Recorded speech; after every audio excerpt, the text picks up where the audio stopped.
Ladies and gentlemen, welcome to the SoundHound earnings live stream. Now, I'm going to be listening to the SoundHound earnings live stream today, or earnings call, because of popular demand. This is not a stock that I actually hold. If it were up to me, I was sitting alone, I was going to listen to Block or AppLovin or, Airbnb, names that are in my actual space. However, no one cares about my opinions on Airbnb. I recently have sold out of AppLovin, why am I saying AppLovin? I meant the trade desk. Did I put AppLovin in the thing? What am I doing? I meant TTD, not AppLovin. What's going on here? I got to change that. Jeez. Well, there's no fixing the... There we go. I get them confused sometimes. All right. Yeah, sorry. I meant TTD, not AppLovin, but the logo's on the screen anyway. My bad. Okay. Aside from that, we will be looking at all of those live streams, or all of those earnings anyways: Open Door, Block, MP Materials, DraftKings, Archer, SMR, Affirm, Take-Two, Monster, Peloton, Texas Roadhouse. We're going to be covering it all. Okay?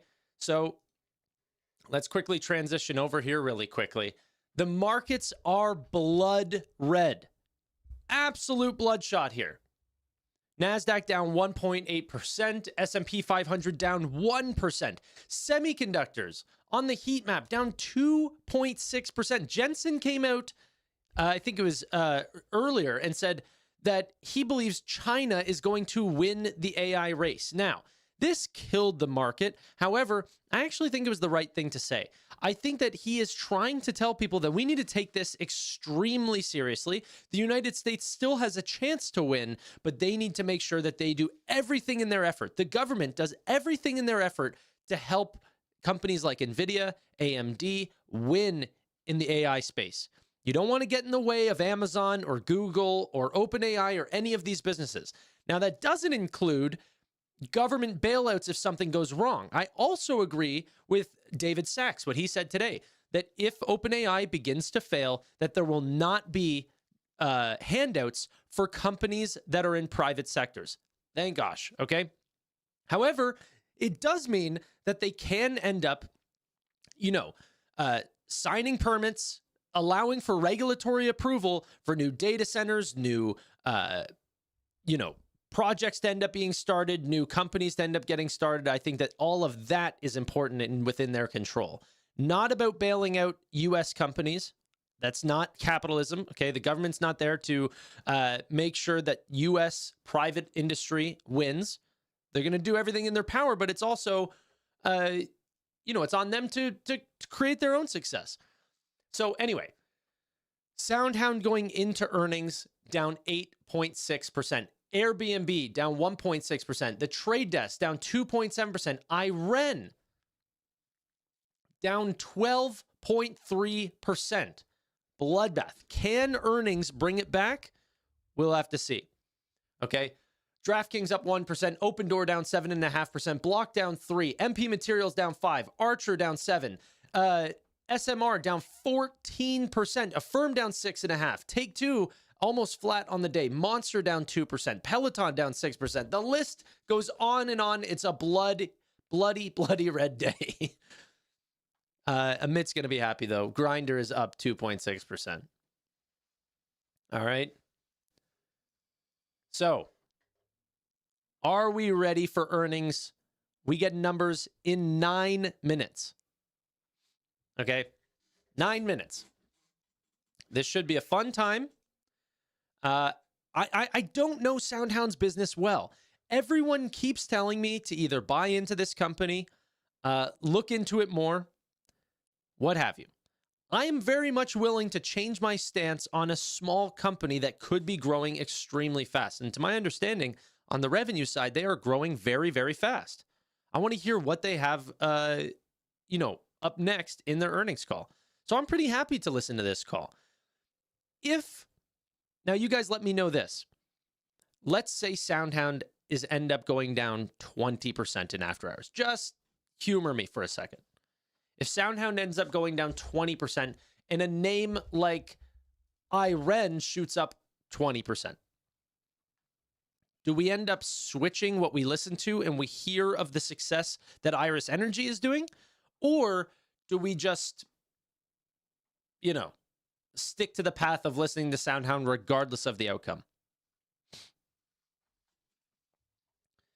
The Comish says, I have a position in SoundHound regardless.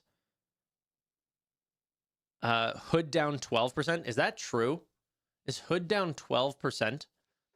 NVIDIA having some of the worst days in a very, very long time. Down 3.6%, $188. Guys, look how much I care. Look at the facial expression. Over 40% of my portfolio sits in this company. That's how much I care. Okay? Short-term pains, long-term gains. Okay. Let's find Hood. Do I not have it on this list? You said it was down 12%. I don't see it. Oh, well, no, you might be right. Hood down 10.8%. Yeah. That's pretty crazy. I guess, honestly, the market is not rewarding good earnings this season. It's inverse earnings this time. Hood put up the most amazing numbers we've ever seen. Palantir's put up the most amazing numbers we've ever seen. They're getting crushed. I don't know. We can...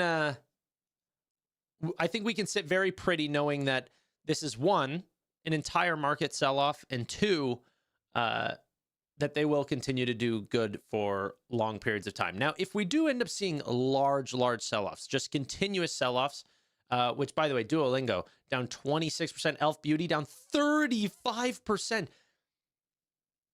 Bad day to be an Elf investor. Yeah, it's crazy. There were some analysts that came out right before earnings saying, no, although the industry is down, we are actually pretty confident in Elf to show a surprise good earnings tomorrow. Where's Shift 4? You guys said it's green, just barely. Yeah. At one point, it ended up popping up to $76. It was good earnings. This was good earnings. They also announced a $1 billion share repurchase program. So, honestly, I'm not mad at it. It seems very good. Just broke into red as we talk about it. So I'm going to leave this stock. Let's not further the problems here. I get what you guys are doing. I show a stock, you guys sell it. Datadog, Marqeta, Lightspeed, the three companies on my list that are above 10%. Crazy. Also, Shark Ninja. No one talked about this as well. I mean, from the two companies that we ended up seeing earnings today that I was focused on, that is in my portfolio, Shift 4 and Shark Ninja, we ended up seeing great earnings. Okay? So I'm happily surprised. Well, not happily surprised. I wanted them to do good, and I thought they were going to do good. But yeah, Hood also showed off earnings down terribly. But honestly, to be very honest with you, Hood had better earnings than any of those two companies that are green. It's just the expectations were also quite high. But, even Wall Street had very high expectations, then they even beat that. So, yeah. Where did you guys say SoFi was? About 9%. Yeah, 9.5%, $27.21. Oh my freaking gosh. There was a bad jobs report that ended up coming out saying not only are layoffs happening at a faster rate, but it's actually broader across industries, across multiple companies. It's not just big companies that are end up, doing these layoffs. So that was a little bit concerning. However, the chance that we get an ease is starting to rise now at 69% chance of a rate cut in December, meaning The Federal Reserve will try to fight back to increase job hirings and try to help out the economy if they can. These types of movements are very, very positive for a name like SoFi, as it finds new lows over the past, 5 days or so. Not quite further than October 23rd, however. Okay, B-Dub said, oh, why are you hiding people, huh? Okay, let's see. There needs to be a 20% move before I'm moving cash around. In the entire market, you want a market like full on. So wait, what's the percentages? I'm going to get it mixed up. Is 10%'s a correction, 20%'s a crash. I'm going to get them all wrong. 20%'s a crash, and then at some point we get into like depression level corrections. 20%. You want a full market crash. Bear market. SoFi is melting. Are you guys excited that I'm covering SoundHound? Wait, let me go through and see what you guys wanted me to cover. TTD, yep. I definitely could do TTD. If it ends up popping a lot, I could listen to TTD. It's definitely a name that I is more beneficial to my, the space that I cover. In advertisements in general, see what they say about Amazon. It would be very important for me. A lot of IRN comments. SoundHound. Datadog should be on your radar. It has been at previous times, but then I saw them decelerating growth a ton. So over the past years, I have been watching Datadog, but not much recently. Ooh, the SoundHound folk are fighting back. I'm all in on SoundHound. Famous Flip, Thad, Clayton, all saying SoundHound. I mean, we got to do SoundHound.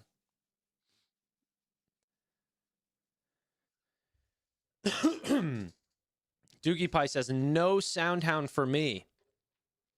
Doogie, how do you like the new setup, by the way? We're going to have earnings on screen and the actual earnings results. So we'll be able to listen while we follow the stock price. That will be a nice little setup. Okay? Okay, earnings are closing here in 10 seconds. 10 seconds. Let's keep an eye. I'm going to switch over to my companies. All of these companies starting at... okay, market is closed. Starting from SoundHound all the way down to Expedia. I actually need to update some of those because we actually have more than that. QXO, a bunch of these. Once I started clicking around, I ended up erasing some of this. But let's follow the stock prices. I'm going to get the news as fast as it comes in. Bloomberg is going to get it first. So if we end up seeing immediate pops, that's okay. Okay. Block immediately seeing huge green candles, 2.8% up to $73 a share. Let's see. Peloton, massive red candles down 7%. Uh-oh. The numbers are starting to bleed in. Algos are getting their hands on some of these numbers. Let's go hunting and see what we can find. Okay. Nothing just yet. IREN turning red just slightly. Trade Desk up 6%, 8%, 8.5%. It's looking good for the Trade Desk. I think expectations were also set extremely low on this name. Now up 12, 13%. That's just incredible. Congratulations to the Trade Desk bulls. However, it's still only around $50 a share. So if we zoom out a little bit, it gets us to around here. Prices we haven't seen since October 31st. Up around 13%. Let's take a look. Bill Holdings up 7.8%. Let's see. Okay. Trade desk numbers. That's all right. Expectations were set very low. Up 9%. We got an EPS beat of 2%. They got 45 cents versus 44. And revenue beat by 3%. They got 739 million versus 719 million expected. Revenue only grew by 18% year over year. That's not good. They wanted to see that growth above 20%. And yes, the stock is correcting right back down. The expectation was from Jeff Green that they would be able to reaccelerate above 20%. That is not being seen right now. EPS is only up 10% year over year. That's not what you want to see. I'm sorry, that initial crack, up 13%, moved a little too fast. IREN, where is IREN? Up 1%. EPS, I guess we didn't get EPS numbers. They're saying they're not disclosing EPS on this chart right now. Revenue beat by 5%, 240 million. Let me see if I can get that. That seems really weird. I've never just seen a slash out for those types of numbers. Where is Peloton? Peloton up 1%, double beat, 3 cents of EPS. They were expecting absolutely no net income, and revenue beat just slightly by 2%. Revenue is up quite a lot year over year. The reason why I say quite a lot is that my chart says it's 93,000%. That can't be right. So something's bugged. But, okay. Airbnb, EPS missed by 4%. Where is Airbnb? Did that end up getting erased? Let's go check on Airbnb. Airbnb is up 3.64%. EPS missed by 4%. Revenue just beat. Essentially right in line. 4.08 billion expected. 4.09 billion is what they got. So ever so slight beat on EPS. IREN now up 3%. Where is SoundHound? Down immediately. Down 5%. IREN up 3.4%. Let's get those SoundHound numbers. Sunrun ended up posting, wow, we need to check that out. Oh my gosh. I expect big gains here, 5.5%. That seems small. They beat revenue by 21%. EPS missed by 57%. But honestly, who cares? The revenue came in so freaking high. The stock still likes it, but little correction. Or not a big movement. Not what I nearly expected. Okay. Initial reaction. SoundHound check. Open Door. Yes, that's one that also looks like we pushed off our list. Essentially flat. We need QXO as well. This is Steve's name. Steve, up 1.8% in after hours. Good call right here. Take Two, down 11%, now 8.5%. Let's get these numbers. Dropbox double beat. Whoa. That's going to be a big one. Oh, no, market's correcting pretty quick. They did end up seeing $29. Bill Holdings up 6%. Peloton up 6%. Take Two down 5%. Block is up 1%. No one knows what to do with this name. IREN rushing higher. This would be almost an historic high that we might end up reaching. $76.87 is what we need. Let me get SoundHound numbers. I'm not seeing them pop up just yet. I do not have SoundHound numbers just yet. Let me keep looking. I have SoundHound numbers. EPS, huge miss. That's what's correcting this stock. Okay. Honestly, for a name like SoundHound, I don't think you should honestly focus on EPS right now. I think it's about getting every single customer that you possibly can. It's growth at all costs. With that being the case, why is Steve calling me right now? Steve, you're interrupting the entire earnings right now. SoundHound, the trade desk, Block. What do you need, brother? What are you talking about? I'm live right now. It's 4 o'clock. The market just closed. Okay, I didn't know you were live. I'm always live. Call me when you're not live. What do you think about the trade desk numbers? IREN's numbers. I didn't see anything. Okay, call me back. Jeez. This old man's just getting back from work. Okay. Let's go ahead and take a look at SoundHound really quick. Let's see where they are. SoundHound's down 8%. EPS missed by 200%. They were expecting negative 9 cents of EPS. They got negative 27 cents. Revenue, however, beat only by 4%, so is up 68% year over year. Revenue just missed slightly quarter over quarter, down 1%. Stock is still down around 8%. Let's go ahead and find the press release because I do want to read about this. He was off today. Freaking guy. Should I, well, I don't really have a link to send with this new software, but he can call back. Steve, if you're in the chat, call back if you want to talk some stock. Okay. Justin, thanks for becoming a member. Let's go ahead and read through SoundHound's report here really quick. And while we do that, we could still look at the stock. This is August report, so I'm wrong. Where is latest earnings? This is probably, yeah, no, that's August. So they don't have it up yet. News releases. No.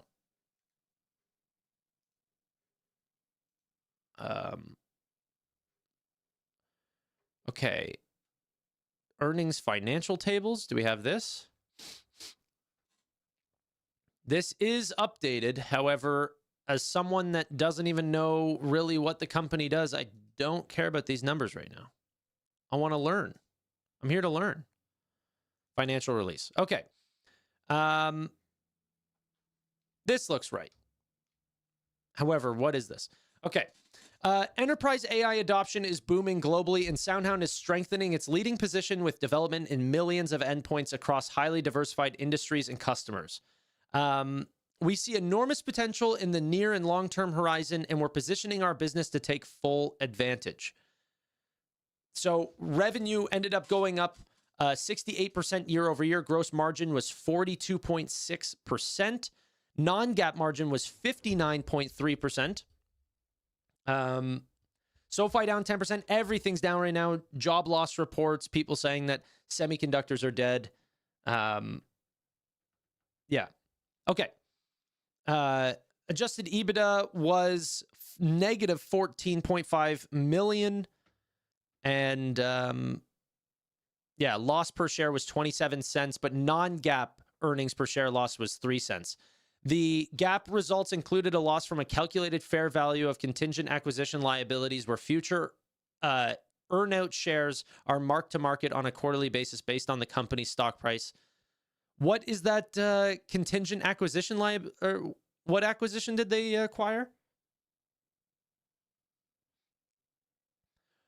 Amelia 7.3 update incorporates speech to meaning to deliver industry-leading latency and even more natural voice experiences for customers. This further enhances the platform's Agentic Plus framework, a unique, flexible combination of generative AI, multi-agent autonomous authorization, and deterministic models. Sometimes my reading is crap. Today, banging it out. Voice commerce. In-vehicle monetization now includes restaurant reservations and parking payments alongside voice ordering, with global OEMs engaged to launch in 2026. Who are they partnering with? What global OEMs is SoundHound partnering with, guys? Tech platform giants are also poised to deploy voice ordering capabilities to millions of users. Internet of Things and Robotics won a large deal to integrate SoundHound Chat AI into minimum commitments of double-digit millions of AI-enabled smart devices developed by a large Chinese-based company offering intelligence-based interaction in hardware and software products. Is there any... So I'm learning this name. Is there any insight into what that company is? What company is that? BYD? Ooh, okay. Signed deals to integrate SoundHound's advanced voice capabilities with two prominent two-wheel brands in expansive Indian market. Signed an Indian-based commercial vehicle offering SoundHound.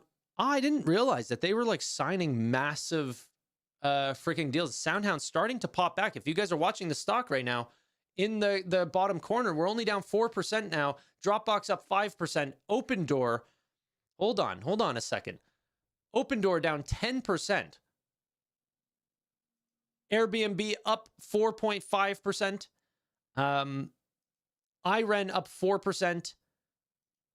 Take-Two down 10. Bill up 6.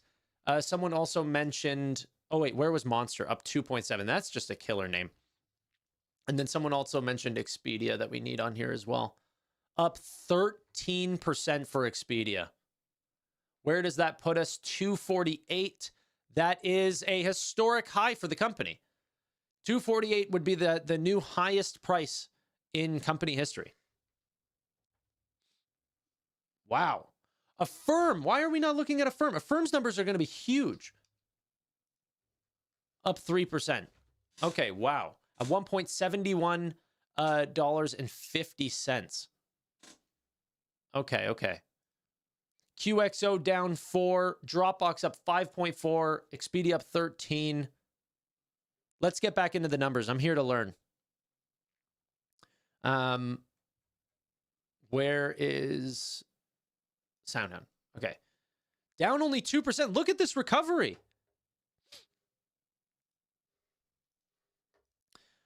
Oh, what did I click? Okay. Sorry. Let's go back. So we did automotive, financial services. 3 of the top 10 global financial service institutions bought additional enterprise services and 2 renewed existing contracts. They signed a new enterprise technology deal with a prominent organization supporting credit unions through the United States. Okay. What I know of SoundHound, I need to go through their investor deck, okay? But I heard that they offer like voice AI models that you can sort of feed data to, and then they're essentially working speaking agents. Are financial institutions using this for customer service? What are they using these for? Is it just mainly customer service agents? They didn't miss EPS. They beat by -3 cents versus -9. You're right if it's on a non-GAAP basis, but on a GAAP basis, it was quite the large miss. And that's what I think maybe algos originally saw the original number, and now Wall Street is picking it up, the actual people that are reading through the call, and realizing that it is not as large of a miss. QXO is down 4%. TTD is getting hammered now? No way. TTD down 10%. Oh, man. Whenever it was up 13%, I was like, I'm going to get creamed for selling this. Well, I'm not celebrating a loss. I should not be celebrating a loss. But I just, I got excited there for a second that my instincts about how bad their business was doing was correct. Apologize if you're in this name. That's not my intention. I just am giving myself a pat on the back for understanding the market in advertising right now. Also, Expedia has been on a tear over many, many quarters. Every single time, and I don't follow this name, but every time I see Expedia show off their numbers, it just always looks like they crush. Open Door dumped. Yeah, I don't really care about Open at all. Open's down. Monster's usually an amazing company. Yeah, up 3%. They'll continue to kill it. Airbnb up 4.4%. This stock is in my portfolio. However, I did trim a decent amount within the last quarter, within Q3. So, took off about 25 or 30% of my position. What a disaster of a day. You're so true. Yeah, you're so right, I should say. Archer. Yeah. Yeah, I literally had all these names put put on my list, but then whenever we started clicking around, it ended up getting erased. Let me switch over here for a sec. 2.4%. Archer now at $9. A 52-week high on this name, $14.62. Okay. Should we panic sell SoFi? Shadow, I think you already know the answer to that, my friend. Bought TTD on your recommendation? Well, then you didn't sell it on my recommendation, because I told you guys when I bought and sold. I rotated that money into AppLovin and then made a fortune. I still am in Axon, but not... I'll let you guys know what I'm going to do with it tomorrow. We're going to do a deep dive in on Axon tomorrow. Juan here. Thoughts on XYZ? Juan. Brother, how you doing? Makes me think Alex Chris is a great CEO and PayPal is doing just fine. I have not looked through the XYZ numbers, but yeah, I'm not a super fan of this name. Honestly, I think that the management at PayPal is 10x versus what it is over at Block. I loved Block back whenever Cash App was just continuously expanding, and then they just completely dropped the ball.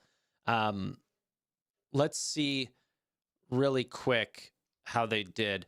Revenue ended up growing on Block by 18%. Cash App gross profit grew by 24% year over year. Wow, I'm still surprised that happened. What was their actives at? Was it still at 57 million? A base of 58 million monthly active Cash App users. After 6 quarters, on their 7th quarter, they grew their user base. Not bad. Not bad. You like to see it eventually. So they're still growing. That's good. Their Cash App gross profit, their Square gross profit still continues to grow, but Square's growth profit is starting to get into single digits. It's not what you want to see. You're seeing that sort of happen across the board where, Fiserv, Clover ended up taking a hit. I'm sure Square is probably taking a little bit of a hit. It's not what you want to see.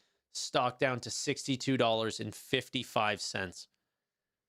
I'm not saying you can't make money in Block. I just think whenever you look at the quality names in fintech, it's pretty easy to spot the ones that are just every single quarter constantly doing well. SoFi's on that list. PayPal's on that list, potentially. Hood's on that list. Affirm is definitely on that list. Yeah.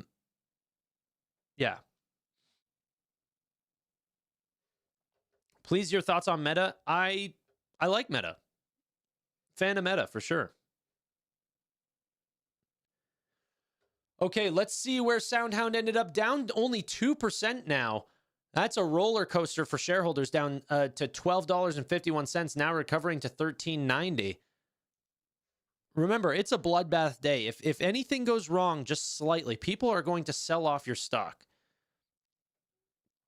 Okay, they announced a lot of partnerships, though, here. Were these all known in the SoundHound community? Growth in restaurants, insurance, healthcare, financial services, retail and consumer goods, IT services, energy. 2 large U.S. Electricity providers will soon go live on SoundHound's enterprise AI solutions. Signed a large telecommunication provider that offers internet and TV services to residential business consumers in over 20 states. $42 million, up 68% year over year. Gross profit grew 47%, so margin, did not do as well. Now down to 42.6%.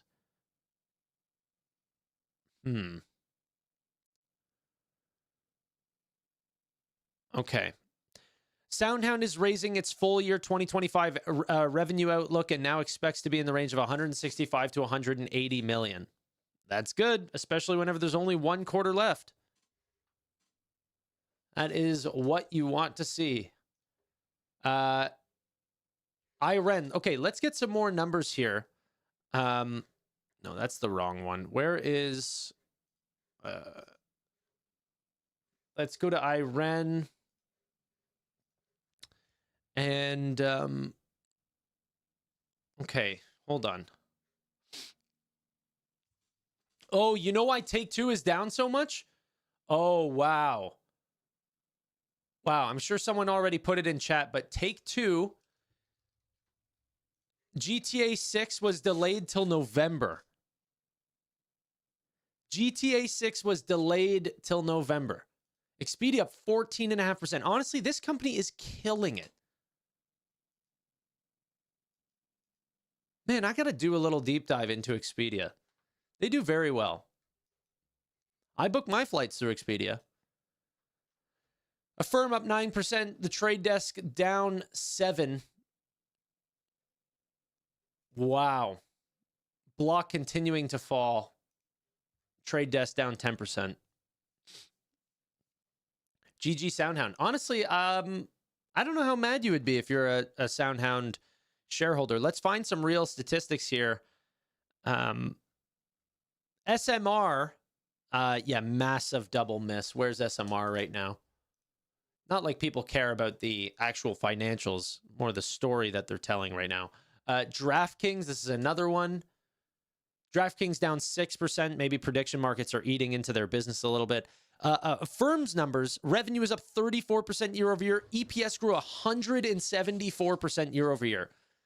EPS was expected at 11 cents. They did 23 cents. Jeez. IREN ended up putting up good numbers as well. IREN up only 2%. Block had a double miss. Revenue's not even growing anymore. EPS is not growing. A little bit of a disaster, in my opinion. Okay. Let's see here. Trade Desk. Where is TTD? Let's go through some actual statistics on these companies, not just the price performance here. Kokai, which is their new AI platform, innovations driving adoption across CTV, retail media, and open internet. Audiences Unlimited launch, major upgrade to third-party... Wait, Audience Unlimited launch, which was a major upgrade to third-party data marketplace. Okay, cool. Open Ads, an open source auction for buyers and publishers ended up getting published. Pharma ad marketplace, Cody integrations to bring sponsored products and on-site retail. GoPuff as their first retail partner ended up getting launched. UID2 momentum, they saw new customers ending up using UID2. Okay, here's what Jeff Green had to say. Q3 was another strong quarter. Revenue grew to $739 million, up 18% year over year. As AI transforms the advertising ecosystem, customers are relying on the Trade Desk to enable objective, data-rich buying across channels and partners. The pace of our innovation reinforces our leadership across CTV, retail media, and the open internet. We're uniquely positioned to capture more share as we help advertisers drive measurable growth through data and artificial intelligence. Okay, cool. Let's see if we can get absolutely no commentary from Block. Guidance looked to improve on Block. Where's Block? Block guidance actually increased, but they missed on EPS and revenue. Okay.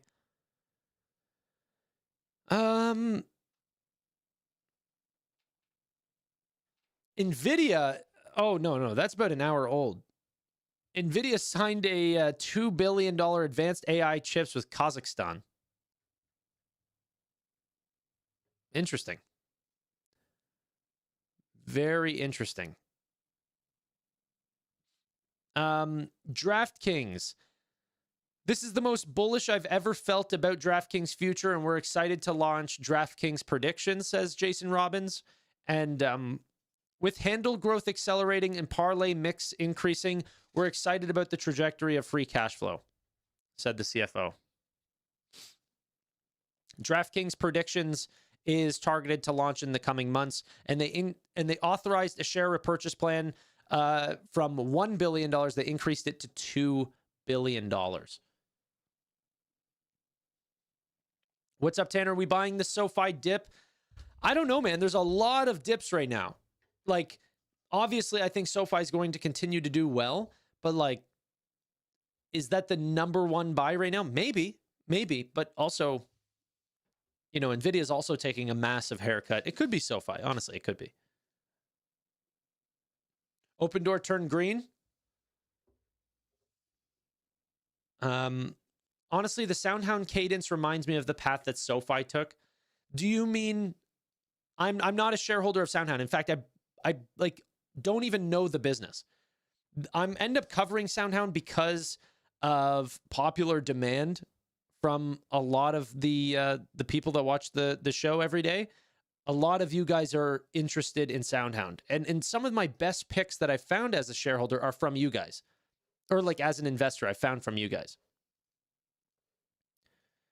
SoundHound ended up launching Vision AI to bring real-time visual understanding to SoundHound's conversational AI platform.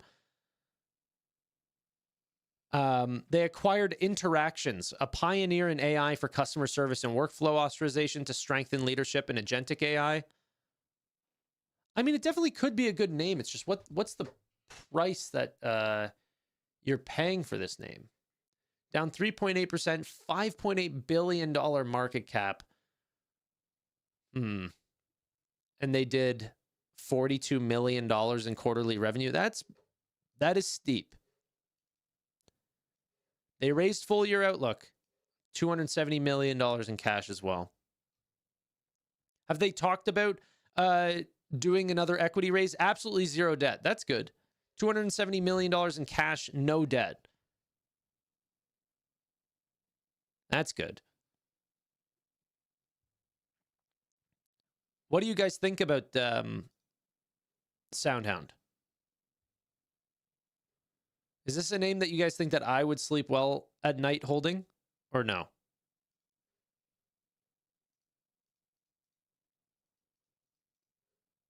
No. XYZ beat earnings. They most definitely did not. I've seen 3 reports now. All of them saying the exact same thing. They missed. They net revenue was 6.1 billion. Net revenue was 6.1 billion. They expected 6.3 billion. EPS was 54 cents. They expected 67 cents. That was not a beat. That was a double miss. Guidance ended up beating. That's still a double miss. On my list, but nothing is giving investors any excitement. In SoundHound, the multiple is screaming excitement for me. I think people are really excited about this name. It's over $5 billion. They're doing $40 million in revenue a quarter. That's a huge multiple. Affirm ended up seeing a triple beat. Big beats too. Guidance essentially got raised as well.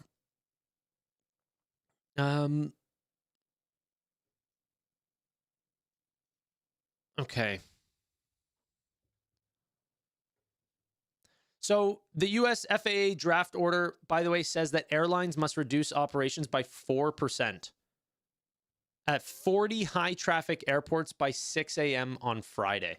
It's another reason why the market is crashing right now.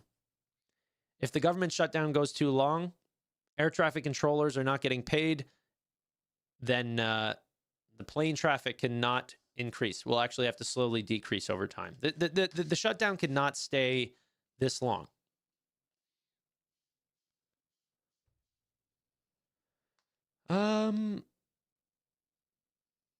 Why is the trade desk so effed up? Can someone explain to me? I think that people are just not, respecting the product. Like, I think that whenever the trade desk originally came out, they saw such amazing growth because their DSP platform was really, really competitive. But now I think through things like artificial intelligence that the marketplace has just gotten extremely competitive. And that means that the pricing and the performance has gotten extremely competitive. So you don't need to go to the trade desk. You can go to Amazon or Google to get a very similar product or performance. So, yeah, they got shot in the foot.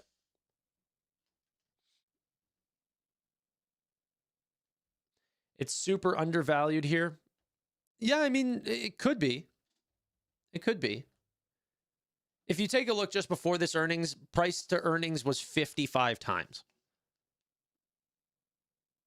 You know, growing at 18%.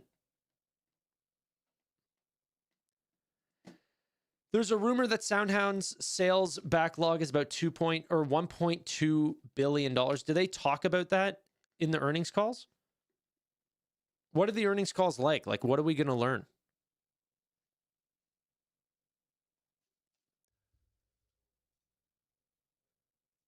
DraftKings recovering here. SMR, by the way, now flat. TTD now, not TTD. Take Two now down 7.7%. IREN up 5.5%. Block down 11. Archer flat. Open Door down 4. TTD down 6. Expedia down 13. Affirm up 6. Expedia up 13. Affirm up 9. Dropbox up 5. Airbnb up 5. Sunrun up 4, or down 4%. Huge moves. Freaking Peloton's up 10%. QXO just reported. Innodata.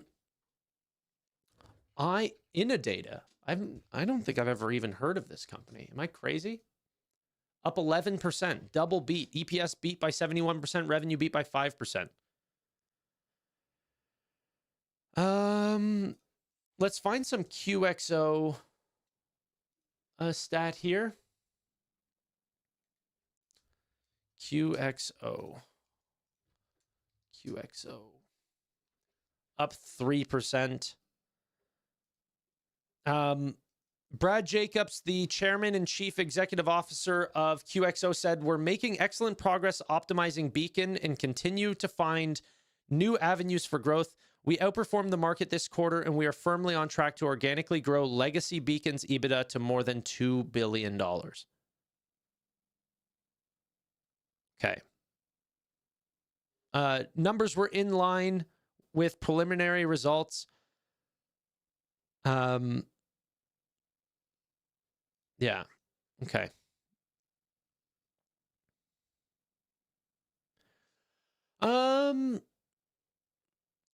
Let's see what else. SoundHound. What a recovery this was. Honestly, guys, for a day like today, this is what, like, can you expect more?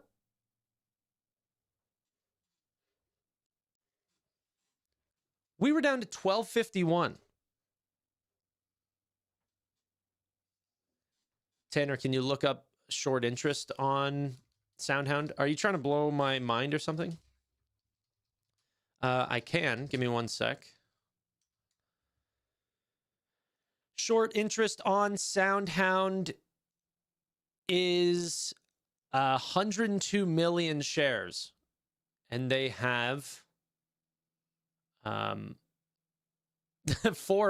25% short interest. 25% short interest. That's crazy.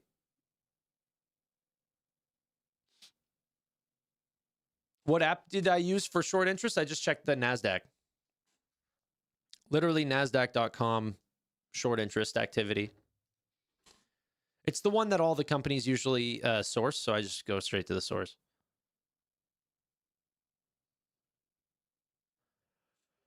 QXO a buy? I have no idea. I only track tech companies. That's why, like SoundHound should be right up my alley.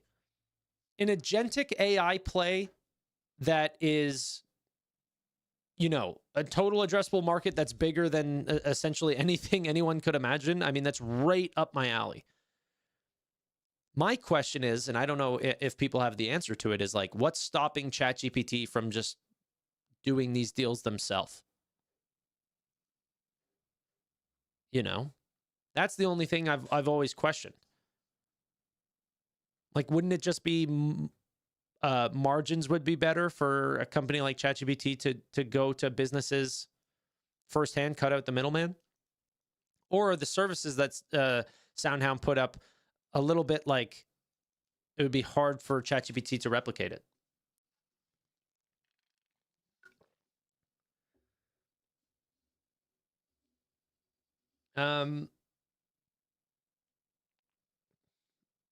Okay. Q3 was another, did we already read this? Q3 was another strong mile marker on our journey to transform human-computer interfaces through natural language conversations, and voice AI makes technology more seamless and accessible. We continue to deliver high growth with the diverse customer base, expanding product suite, and a balance sheet that enables us to stay on the offense. We will have to wait for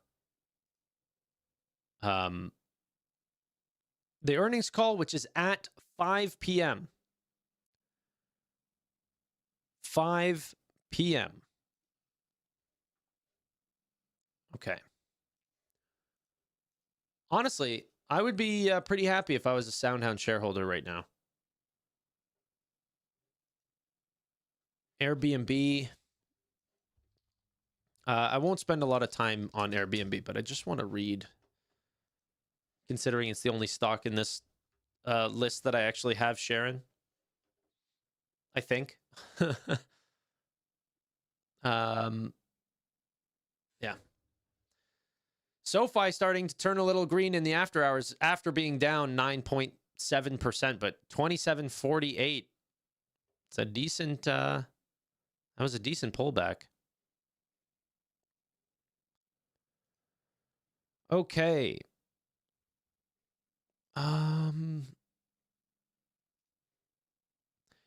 Airbnb's results.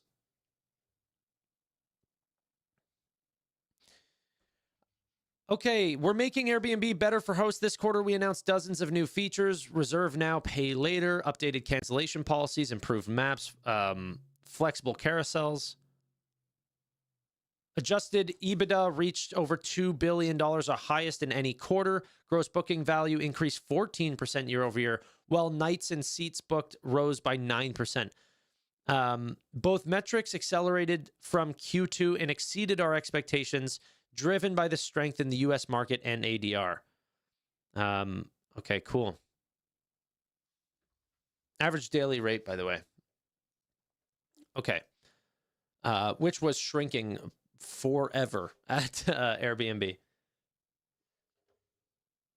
TTD is going up. Yeah, honestly, there might be something more broad that's sort of bringing everything up, because it looks like everything is bottomed really quick and is slowly trying to recover, aside from SMR. SMR is dumping off the face of the earth right now. Let's see if I can find something.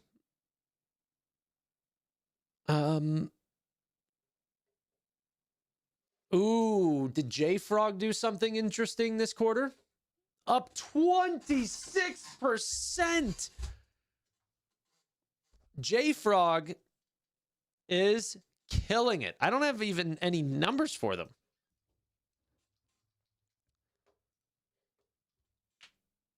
Up 26%. Solid sequential cloud growth, accelerated year over year. Let's see here. EPS beat. They wanted 15 cents. They got 22 cents. They wanted 110 million of sales. They got 137 million dollars in sales. Wow.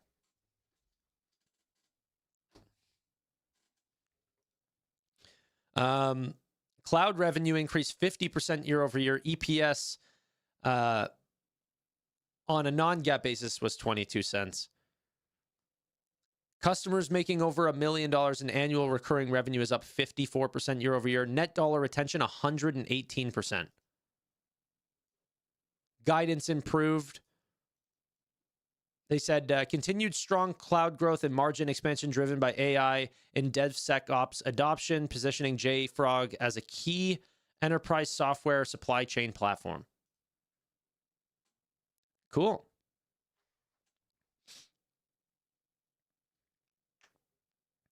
Potential deal reopening the government per Politico. Yeah, that could definitely turn the market around. Let's see the SPY. And I pressed the wrong one. That's good. Let's try that again.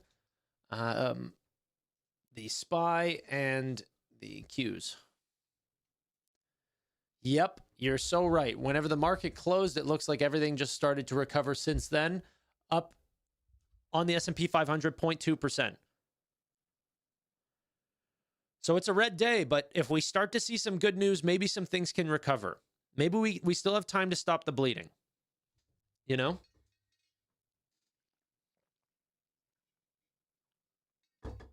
Paramount just canceled CBS News, shut down morning and evening news shows. Wow.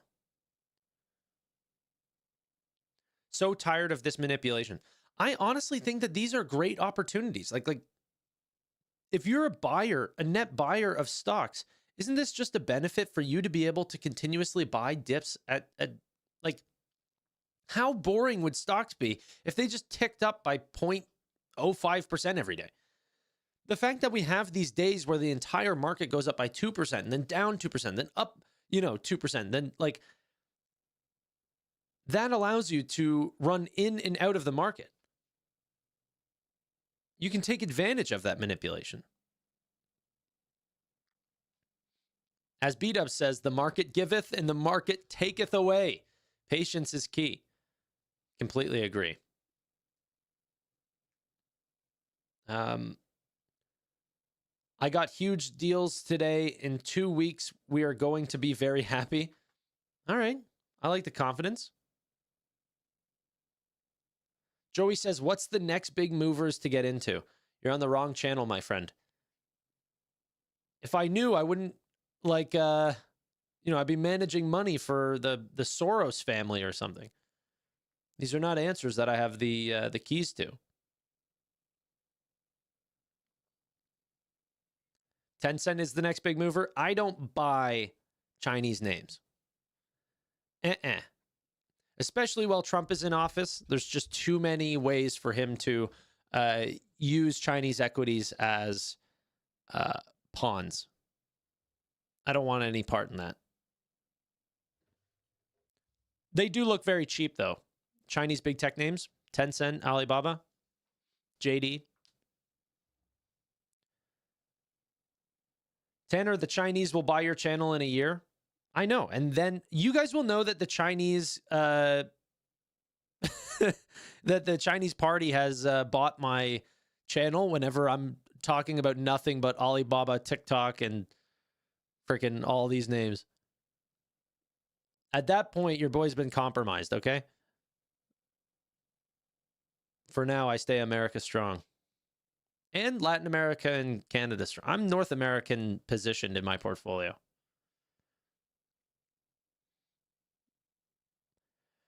Archer recovering. Yeah, everything should be recovering if that news is coming through. People are going to be more willing to buy the dips, but that is not recovering, dude. That is flying. That's literally representative of what they want to do for their products. That was a vertical takeoff right there. You guys like that or no? Should I stop? You still sponsored by Moo? No. No, I just think I'm not even showing the logo. I just like the color and the look of the platform. I'm not even showing any part of it.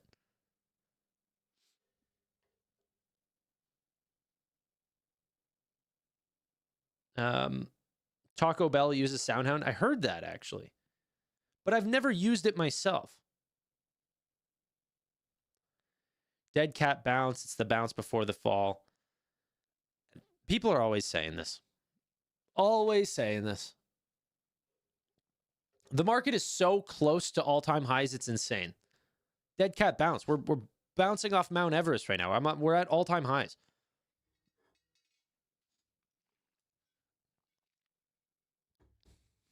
To be negative on this market has been a bad way to position your portfolio. I mean, maybe in the very, very short term, it's been okay. But even then, it's not even worth the risk, in my opinion. Okay. Muted. How do you even think that that works on me? How can you possibly think that I'm muted? I haven't changed a thing. Like, if you're going to, like, if I bring up a video and then you say muted, I mean, that might work or something. But I haven't even changed. None of my settings have been changed during this conversation. How do you think I'm magically muted? Get your trolling game down. Hey, can you see SoFi? SoFi up 1.25%, 2750. Batteries? What batteries? Sven said, I just put your YouTube, I just put YouTube on your channel to say you are one of the best. Sven, thank you so much, brother. You're one of the best. What are you buying these days, by the way? Everything you buy turns to gold. My portfolio doesn't feel like it's near all-time highs.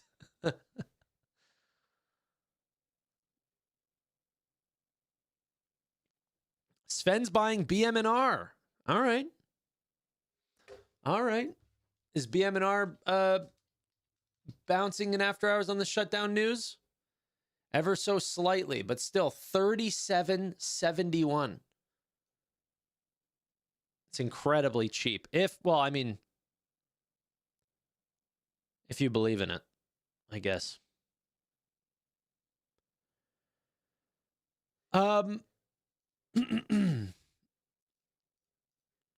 Let's see if we can find anything else out on SoundHound. SoundHound ended up posting... do they have a little social media presence? Okay, people are asking for what is the organic growth rate. How much of this acquisition did they essentially buy for revenue? Maybe this is another reason why investors got a little spooked, is the 68% growth or whatever year over year. What percentage of that is without what was the acquisition called? I'll find it here in a second. Interactions acquisition?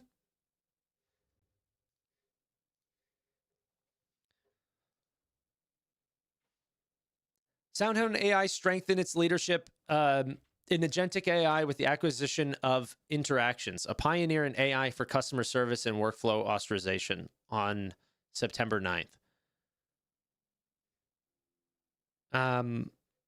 But is this even finished? If it's not finished, then have they been doing multiple acquisitions before this?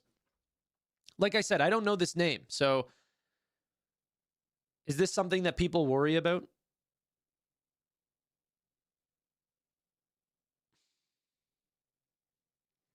Crypto is extremely risky and a gamble right now. Amelia was an acquisition? I thought that was the name of their platform. Did I read that wrong? Amelia. Won a deal with the US-based regional hospital system to deploy the Amelia platform. Announced that it will deploy Amelia 7, bringing agentic AI to its... Isn't this just the name of their product? Did they buy this company? Okay. SoundHound AI is a global leader in voice and conversational AI, delivering solutions that allow businesses to offer superior experiences to their customers. Built on proprietary technology, SoundHound's voice AI delivers best-in-class speed and accuracy in numerous languages to product creators and service providers across retail, financial services, healthcare, automotive, smart devices, and restaurants. The company's various groundbreaking AI-driven products include smart answering, smart ordering, dynamic drive-through, and the Amelia platform, which powers AI agents for enterprise. In addition, SoundHound Chat AI, a powerful voice assistant with integrations, generative AI, and autonomics, a category-leading operations platform that automates IT processes, have enabled SoundHound to power millions of products and services and process billions of interactions each year for world-class businesses. Okay. But whenever they say proprietary technology, are they still like, are they not plugging in with ChatGPT or Claude or any of these? Like, they're not creating their own large language model or anything like this. Paul, stop saying patents. I'm gonna freak out.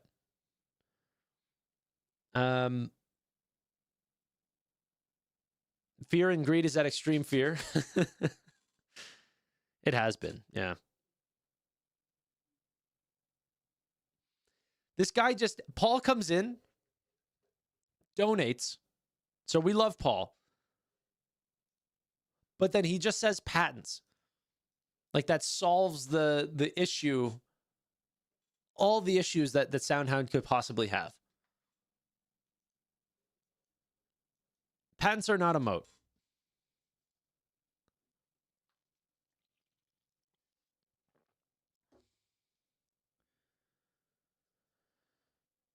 No one ever went broke taking profits. You know what's so funny? I read that as no one goes broke taking patents. I'm that disturbed by that comment. Okay. Open Door, done with the recovery, by the way, starting to fall. We're now down to 12%. Affirm is starting to rise even more. Holy. Expedia. I think JFrog has the day. I think they've won the ticket for biggest surprise, up 26.3%. Monster up 5% now. Man, these are like, we really turned this day around. We saw a lot of red, and now a lot of that red has sort of left. It's looking very, very good. Maybe a little turnaround, little worsening for SoundHound prices right now. But yeah.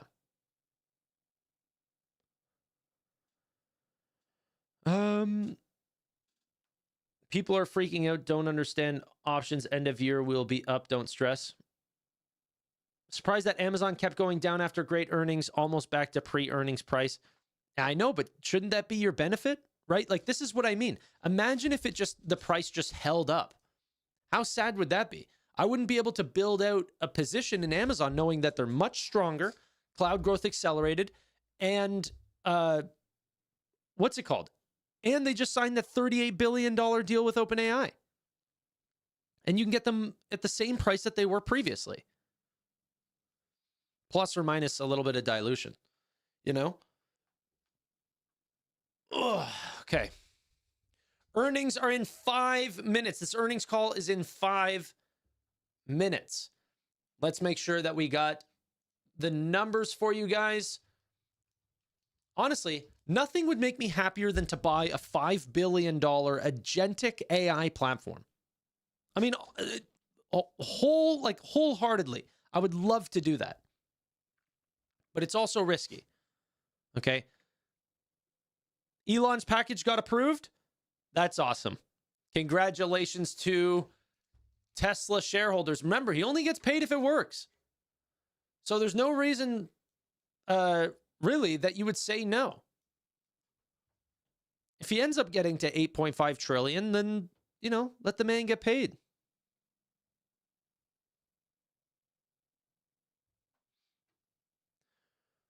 What does that mean? On the comments of SoundHound, I mean that, like, I need to feel right about buying the company. I will not buy a company at any price for any reason.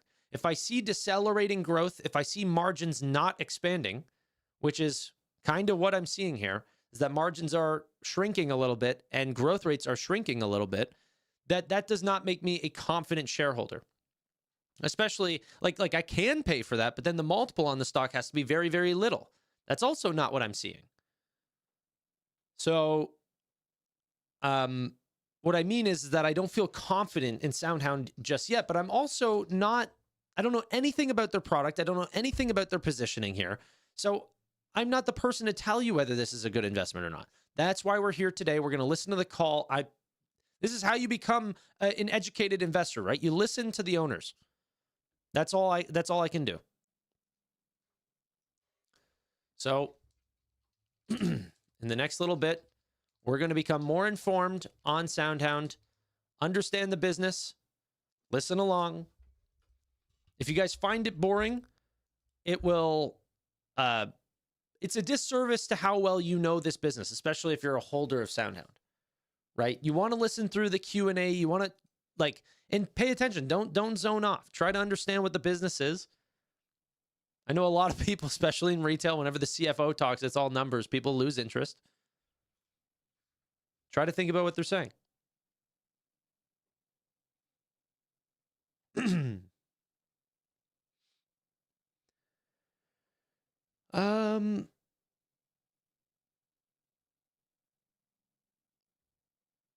Okay.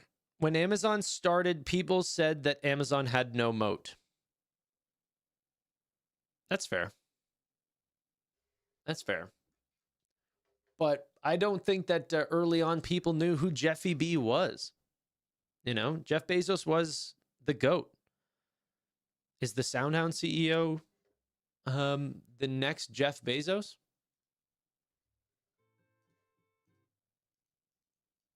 I don't know that answer. Tanner, you're my analyst. You do the boring stuff and I follow. Robert, no, bro.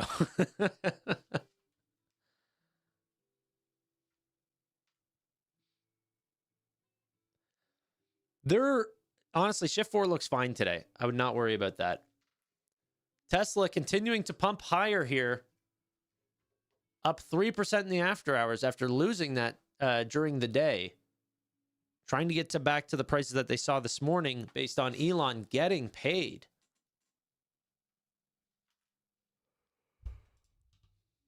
Sound CEO is the GOAT.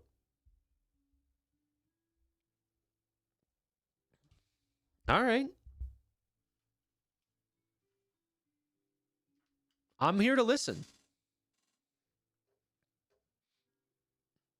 And we'll have the earnings up and the call. Right now, the call is I just hear music. We'll probably hear something in the next 45 seconds or so. And we'll follow along on the stock price and the earnings, and I'm going to take notes. Stock is down 3.7% as we get into these earnings. Okay. Dropbox is up 5. Affirm is up 12. Expedia up 13. Open Door down 15. Not what people were expecting. Block down 10%. Iren up 3%. Take Two, GTA being delayed till November 2025. Innodata up 11%. JFrog up 25.3%. Some people taking profits on the payday.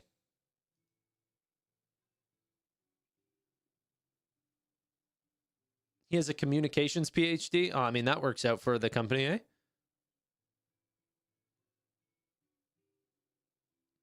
Tanner, any exciting private companies other than OpenAI that you're following and waiting to go public? I mean, the obvious ones, the SpaceXs, the Andurils, those types, but also Notion. I've always wanted to share in Notion. It's been my little baby for a bit. Okay, the earnings call is on. Bye. Welcome to SoundHound's third quarter 2025 earnings conference call. At this time, all participants are in a listen-only mode. After the speaker's presentation, there will be a question and answer session. To ask a question during the session, you will need to press star 11 on your telephone. You will then hear an automated message advising your hand is raised. To withdraw your question, please press star 11 again. Please be advised that today's conference is being recorded. I would now like to hand the conference over to your first speaker today, Scott Smith, Head of Investor Relations. Please go ahead. Good afternoon, and thank you for joining our third quarter 2025 conference call. With me today is our CEO, Keyvan Mohajer, and our CFO, Nitesh Sharan. We'll begin with some short remarks before moving to Q&A. We'd also like to remind everyone that we will be making forward-looking statements on this call. Actual results could differ materially from those suggested by our forward-looking statements. Please refer to our filings with the SEC for a detailed discussion of the risks and uncertainties that could affect our business, and for discussion statements that qualify as forward-looking statements. In addition, we may discuss certain non-GAAP measures. Please refer to today's press release for more detailed financial results and further details on the definitions, limitations, and uses of those measures and reconciliations from GAAP to non-GAAP. Also note that the forward-looking statements on this call are based on information available to us as of today's date. We undertake no obligation to update any forward-looking statements except as required by law. Finally, this call is being audio webcast in its entirety on our Investor Relations website. An audio replay will be available following today's call. With that, I would like to turn the call over to our CEO, Keyvan Mohajer. Please go ahead, Keyvan. Thank you, Scott, and thank you to everyone for joining the call today. Q3 marks another quarter of precise execution against our plan. Enterprise AI adoption is booming globally, and SoundHound is strengthening its leading position by anchoring its deployments in millions of endpoints across highly diversified industries and customers, with much more potential remaining in the near and long-term horizon. In just the first 3 quarters of the year, we have already achieved a record year in revenue of $114 million, up 127%, and we are raising our outlook once again. This quarter, we also celebrated our 20th year as a company. We started in a Stanford dorm room with the mission to voice-enable the world with conversational intelligence. Our long-term focus, dedication, and strategic execution has paid off, as the opportunities before us are now advancing at an exponential rate. 2 decades of technical innovation has given us the speed and agility to truly capitalize on these opportunities. Our deep understanding of AI has allowed us to achieve market readiness rapidly, while many others are still experimenting. Indeed, we are already in the market, achieving real success and creating measurable value for our customers with our technology as the driving force. And we have a track record of groundbreaking work and being highly responsive to new technological advancements. We pioneered speech-to-meaning over 10 years ago, which combines speech recognition and language understanding in real time to deliver superior speed and accuracy. Likewise, we pioneered deep meaning understanding over 10 years ago, and we're the first voice technology company to enable the processing of complex and compound conversations while others were still delivering simple limited commands. Our work a decade ago paved the way to leading the world in the agentic experiences we are seeing today. We were the first to go into production with a voice-enabled generative AI assistant in automotive, within weeks of LLMs becoming a proven architecture in language understanding and years ahead of big tech. And this year, we were one of the first in the world to introduce a fully agentic platform for enterprise businesses, Amelia 7. Importantly, thanks to our years of IP accumulation and our mature platform, we are able to combine deterministic flows with machine learning models, where the latter still lacks the reliability to go from proof of concept into production. This advantage has enabled us to deploy faster and scale faster, and also avoid the explosion in model costs that other companies are battling today. Now let me give you an update on Polaris, our most recent groundbreaking work. SoundHound's multimodal multilingual foundation model, Polaris, continues to prove its superiority in accuracy, speed, and cost. As we move more Amelia platform clients from third-party legacy vendors to use Polaris, we are able to reduce the error rate by as much as 3 times. Our customers are thrilled, and transitioning them to Polaris will help us drive down engineering and hardware costs and achieve faster iteration cycles to improve our speech foundation models. We also continue to add support for new languages and have innovated new methods to provide speech model customization with a rapid turnaround time and minimal deployment overhead. We've innovated new training methodologies that reduce the cost of training and amounts of data required while significantly improving model accuracy. Notably, we are one of the very few companies that can support our customers in the environment of their choice, whether it is in our cloud, in their cloud, on the edge, or on-prem, as well as a hybrid combination. Polaris, in our view, is another significant disruption that widens the gap between us and the competition in our journey to realize SoundHound's vision. And while innovation is clearly a major source of strength and the foundation of our growth story, we've also demonstrated repeatable success with our acquisition strategy. Within 12 to 18 months of our key acquisitions to date, we were able to convert their pre-merger decline to post-merger growth and turn them into leaders in their field as a fully integrated business unit within SoundHound. While acquisition is not a requirement for our success, it provides a unique opportunity for SoundHound to change the equation and accelerate our trajectory.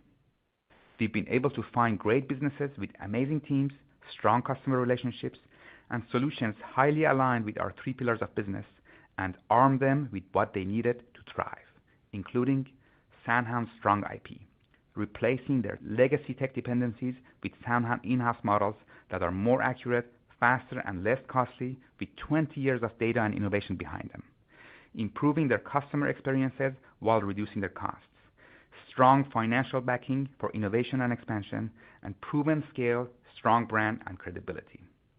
This quarter, we acquired Interactions, a pioneer in customer service and workflow orchestration, and we are already moving fast to combine functions to create a comprehensive and dynamic contact center and customer service offering that incorporates a full spectrum of automation and human-assisted capabilities. We have now demonstrated our M&A playbook multiple times, learning from each acquisition and getting faster and stronger every time. Just as we did with our past acquisitions, we are now integrating our strong IP and replacing their dependencies on third-party models with more accurate, faster, and less costly SoundHound-built models. And with our robust financial position, we can give them the resources they need for innovation and expansion. With this latest combination, we expect to achieve the results we achieved through previous acquisitions, harvesting cost synergies by moving their stack into our own cloud and realizing revenue synergies with cross-selling and upselling. With that, let me now talk about some specific customer highlights in Q3. In IoT and robotics, we had a significant win, signing a deal with a large Chinese company that offers intelligence-based interaction in hardware and software products. We agreed to integrate SoundHound Chat AI into double-digit millions of AI-enabled smart devices, which will initially be distributed in the Indian market, leveraging our strong language capabilities in Indian languages. In automotive, we continue to see strong adoption and have begun to deepen our market penetration beyond global light vehicles. We are excited to now be working with a major globally renowned sports car brand to develop a unique personality for its in-vehicle assistant. Additionally, Jeep Vehicles rolled out our category-leading Chat AI voice assistant in Europe, and our work with existing EV customers, including Lucid, TOG, and others, are seeing promising results.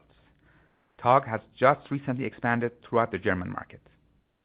We've also signed multiple deals with prominent two-wheeler companies based in the expansive Indian market, as well as multinational commercial fleet vehicle company based out of Italy that manufactures light, medium, and heavy vehicles, including trucks, vans, and buses.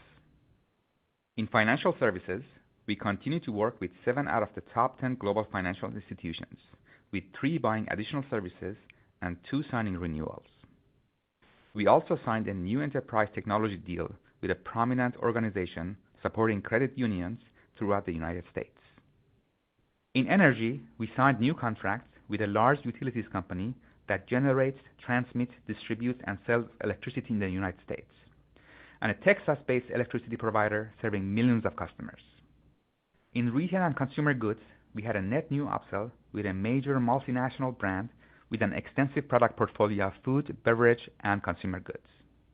And through our smart answering solution, we won deals with one of the fastest growing global health clubs in the United States and a US-based global franchise that offers state-of-the-art training facilities for elite athletes. In restaurants, one of our most established verticals, we are a market leader and continue to see strong adoption with our cutting-edge solutions. Notably, we signed a deal to deploy our AI ordering solutions with a nationally recognized full-service restaurant chain and had franchise wins with Firehouse Subs, Five Guys, and McAllister's Deli.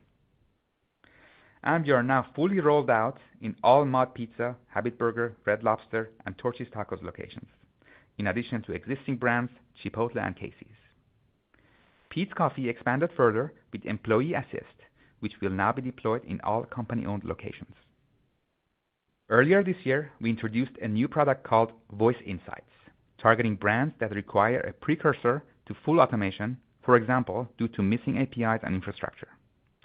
Voice Insights is our AI-powered solution that analyzes customer and employee interactions in real time in order to measure efficiency, satisfaction, and other metrics that can help restaurants improve their operations. We are seeing strong interest from our customer brands and prospects, with several brands already in process of rolling it out within just months of being introduced. In healthcare, we launched with a large precision medicine provider to pioneer an inbound and outbound agentic AI solution, which is the first of its kind in the healthcare space. We also signed with a US-based regional hospital system to deploy the Amelia platform, and we renewed our relationship with one of the leading healthcare companies for wholesale medical supplies. In insurance, French insurer Apivia Courtage announced that it will deploy Amelia 7 to bring agentic AI to its contact centers. We also renewed with a global insurance company that provides services to multinational corporations and a highly regarded Mexico-based insurance company specializing in auto insurance. In telecommunications, we signed a large, well-known communications provider that offers fiber internet, digital television, and other services to residential and business customers in over 20 U.S. states. In IT services, we renewed a multi-year contract and upsold to one of the largest internet domain registry and web hosting companies in the world. We also won a deal with a leading provider of managed cybersecurity services, cloud and IT infrastructure solutions based out of the United States. With channel partners, we entered into a strategic partnership with leading technology services distributor Telarus to bring Amelia 7 and Autonomics to their enterprise CX and EX landscape. Additionally, we signed a multi-year deal with a long-standing partner that specializes in CRM, AI, and workforce engagement management. We entered into a reseller agreement with Box AI, a company that offers purpose-driven customer experience solutions, and entered into strategic partnerships with two of the leading software and service providers of full suite studio gym, health, and wellness club management. Many of these important deals and partnerships are a result of our success and growing leadership in enterprise AI. I'm excited to talk more about this increasingly important focus area for SoundHound as we lean in on agentic AI with our differentiating Agentic Plus framework. With our acquisition of Interactions, we've added a number of preeminent Fortune 100 companies across various industries to our already strong portfolio of global brands. For example, we now offer our solutions to one of the largest footwear and apparel brands in the world, to a Silicon Valley-based platform giant, and to some of the major names in automotive, energy, financial services, insurance, healthcare, technology, and telecommunications. Not to mention that we've added hundreds of new patents that we can leverage to increase our innovation moats. We see enterprise AI as one of the biggest near-term opportunities, so we are aggressively expanding our product suite and our customer engagement in that space. On that note, we've just updated the Amelia 7 platform to version 7.3, introducing some capability upgrades that have already been wowing customers and prospects, including major improvements to conversational latency and barging handling to deliver an even more natural and intuitive voice experience for customers. The Amelia 7 platform, which offers enterprise-grade agentic AI, is already making a real impact where it has been deployed, and we are now expanding its availability globally and already seeing brand new logos in our pipeline. Much of this interest is driven by our unique approach to agentic AI, what we call our Agentic Plus framework. It's an agentic system designed for enterprises that balances the power of multi-agent orchestration and generative AI with essential business requirements and controls. While many internal AI projects stall in pilot phase, our approach consistently brings use cases to market within days or weeks rather than months. Within any given AI agent workflow, there may be certain functions that are more appropriate to complete with predictable deterministic automation, especially when personal security is in question. And there are times when human escalation is necessary or required by our customers. The complexity and sensitivity of enterprise use cases demand a highly intelligent, hybrid agentic system that delivers safe, efficient end-to-end orchestration. Agentic Plus provides exactly that, a practical, scalable framework that brings forward-looking AI use cases into real-world operations today. This is where we see the true value unlock in enterprise AI transformation. As with all of our solutions, this advanced technology has been built upon decades of R&D, troves of data, and an understanding of what motivates our customers. Our platform is LLM agnostic, with relevant enterprise integrations, and SoundHound's trademark agility means we will adapt and upgrade Amelia 7 at the pace of AI innovation. We aim to always remain at the cutting edge for our customers. That brings me on to voice commerce. Voice commerce is our highly anticipated solution that seamlessly brings conveniences like food ordering and recent additions such as parking payments and restaurant reservations into the vehicle for the convenience of drivers, as well as other IoT devices like TVs.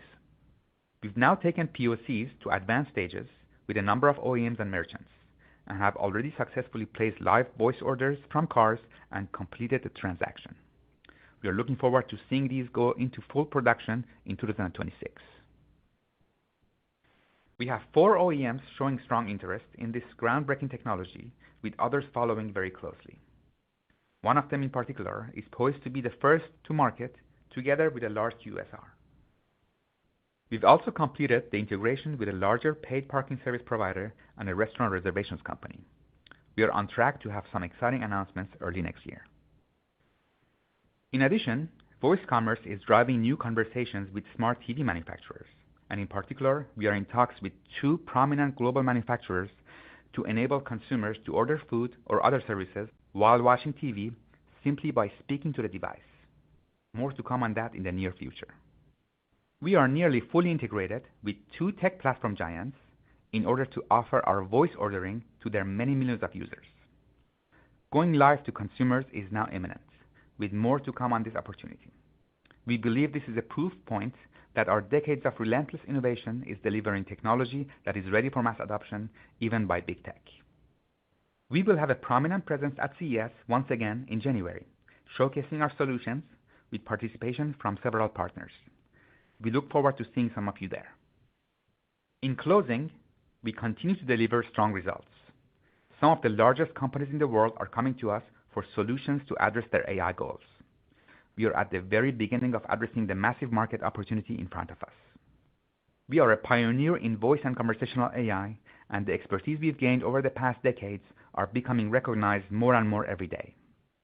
We are delivering value-driven agentic AI solutions to our customers, and we are ready to offer a voice commerce solution no other company has been able to bring to market. With that, I'll now turn the call over to Nitesh to talk about our financial performance, key growth drivers, and business outlook. Thank you, Keyvan, and good afternoon, everyone.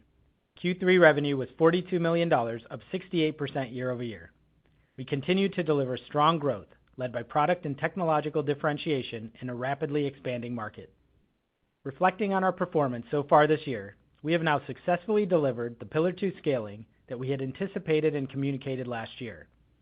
From financial services to healthcare to technology and retail, on top of our existing footprints in automotive and restaurants, we have embedded our leading-edge voice and conversational AI suite deeply into a wide cross-section of market-leading services. The disruptive innovation curve that extends from deep learning and transformer architectures to large language and reasoning models into agentic AI solutions portends societal and economic transformation for decades to come.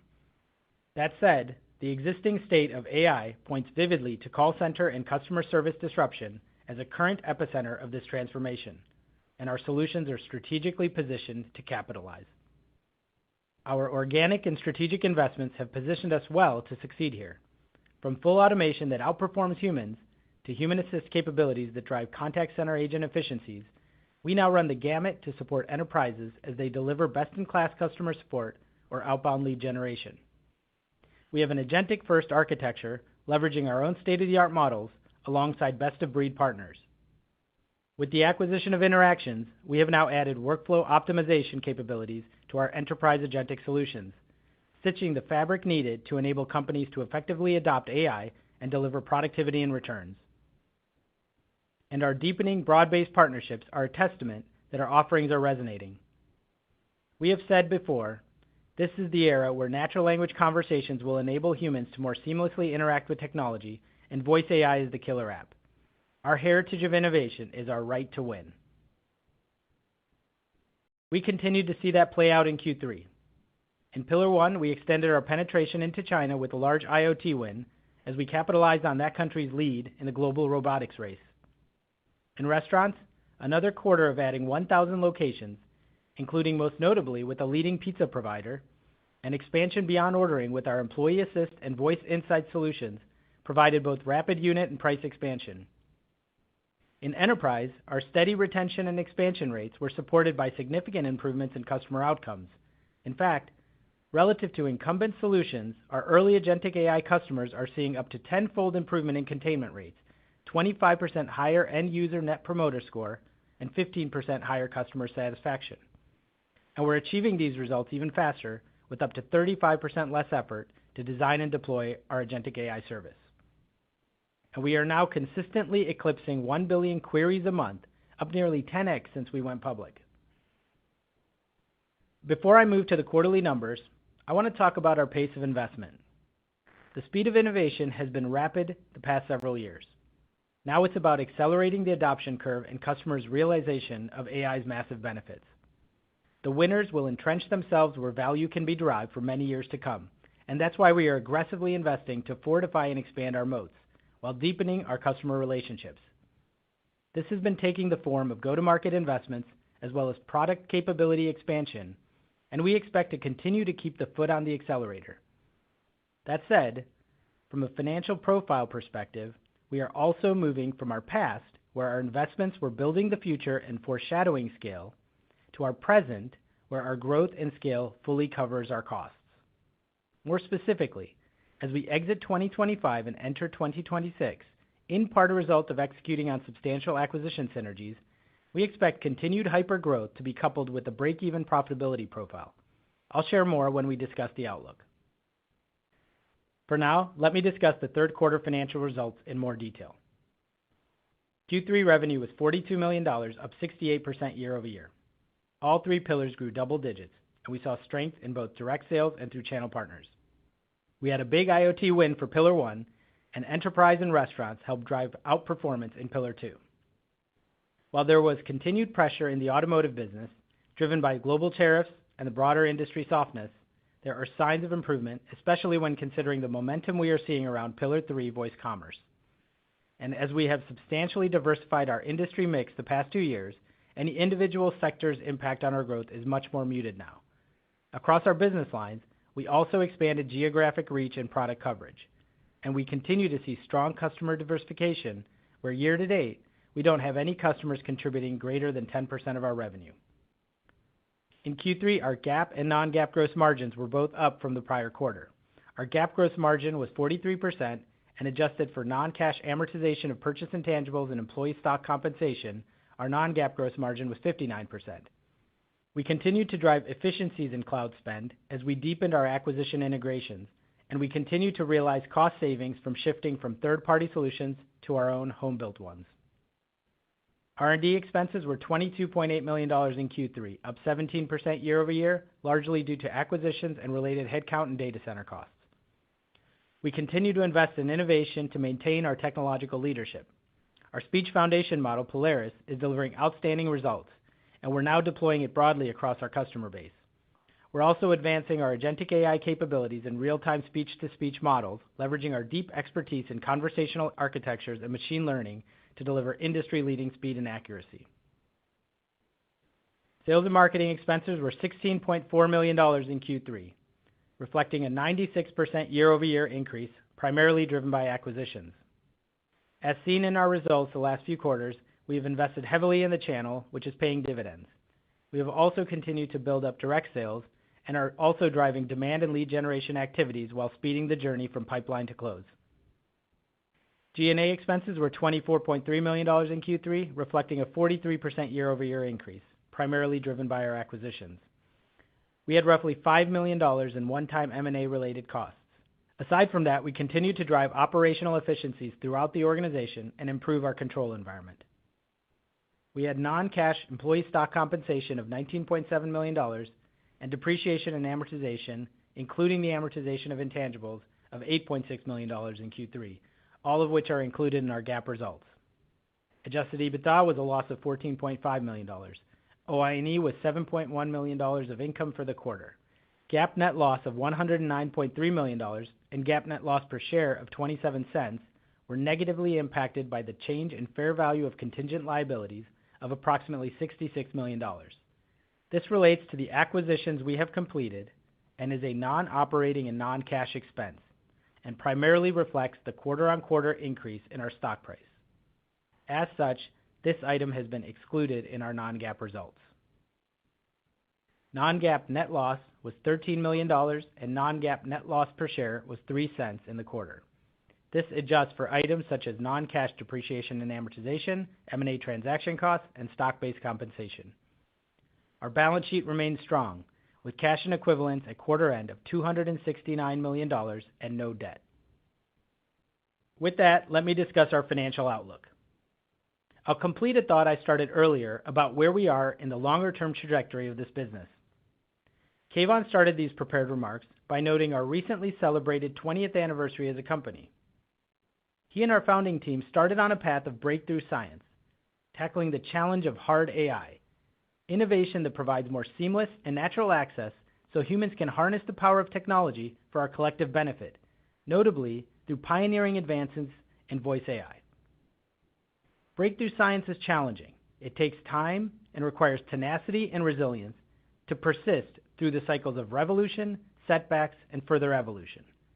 That was our company's existence for the first 15 years, and it manifested in financials that were heavy in R&D spend. The last 5 years as a company have been about commercialization, product deployment, customer traction, and scale. That set the stage for the acceleration into the high-growth part of the S-curve, where we are now. Within this high-growth stage, we are crossing the chasm to where we expect our inflows to exceed outflows. That transition, like all others, aren't linear or uniform, but they are progressive and ultimately compounding. That's the setup of our business as we look towards 2026. With that broad context, for the full year 2025, we now expect revenue to be in the range of $165 to $180 million. For Q4, we expect to be adjusted EBITDA profitable at the higher end of the revenue outlook and in the single-digit millions of loss at the lower end. We see additional acquisition cost synergies of roughly $20 million on an annual run rate basis to be realized more fully in 2026, which will set us up well as we align our organization with the massive tailwinds behind us. Accordingly, our early expectations for 2026 are to continue delivering high growth, commensurate with levels we have been compounding the past several years. And we expect to do so with near break-even profitability levels because we want to reinvest when we foresee outsized returns. AI is fundamentally transformative. We have the assets and capabilities to deliver this transformation for our customers. But we will stay aggressive in our approach because we believe the potential value capture merits it, where expected returns are well in excess of the risk-adjusted cost of capital. With that, we will now move to Q&A. Thank you. At this time, we will conduct the question and answer session. To ask a question, you will need to press star 11 on your telephone and wait for your name to be announced. To withdraw your question, please press star 11 again. Please stand by while we compile the Q&A roster.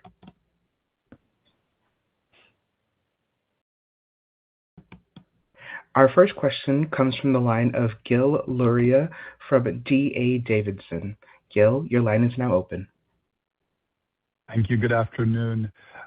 First, wanted to ask about the 8-figure Chinese robotics deal. Is it too much for us to think of this as maybe a humanoid robotics? It seems like that may be a good application for low latency voice to meaning, and therefore a very interesting new development. And then the other part of that question is the double-digit millions over what time frame? Yeah, it is a robotic company. This particular product is not a human robot, but the deal does pave the way to experiences that you're imagining. This one is more of a device that you can carry and like a wearable, but not actually a wearable, but in that category. In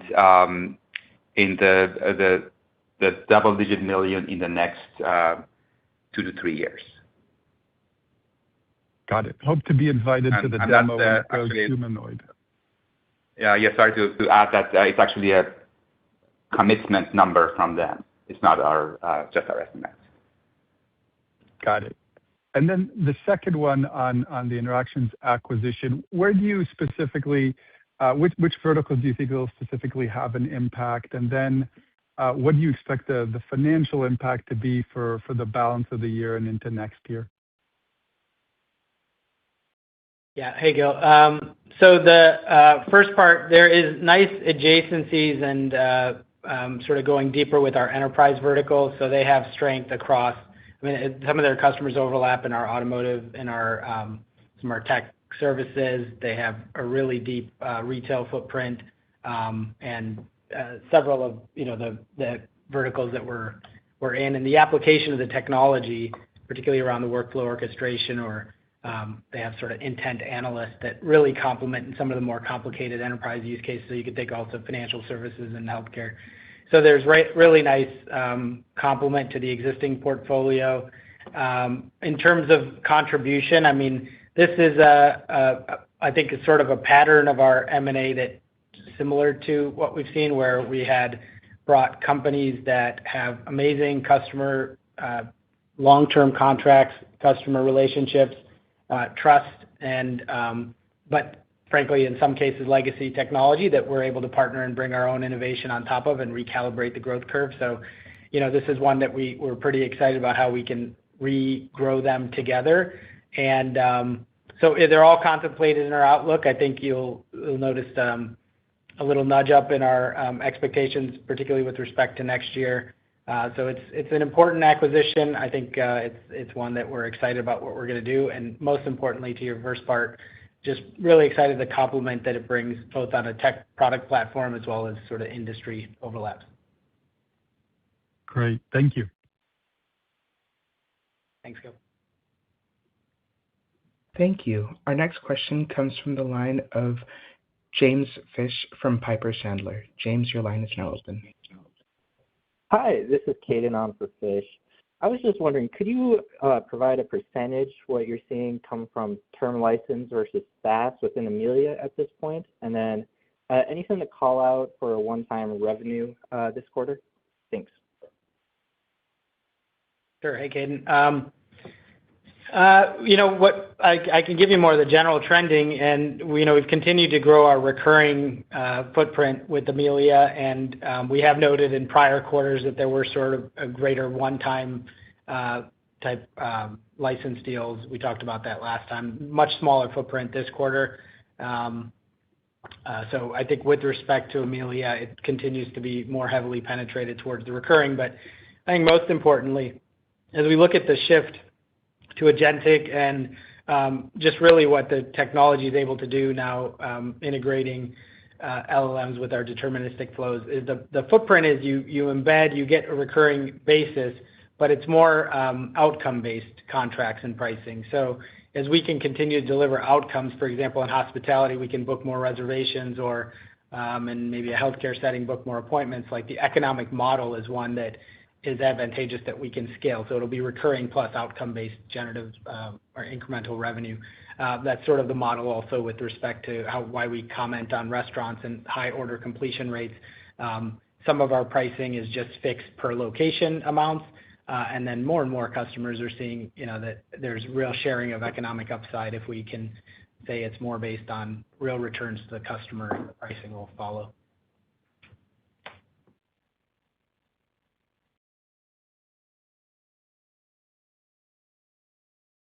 That helps.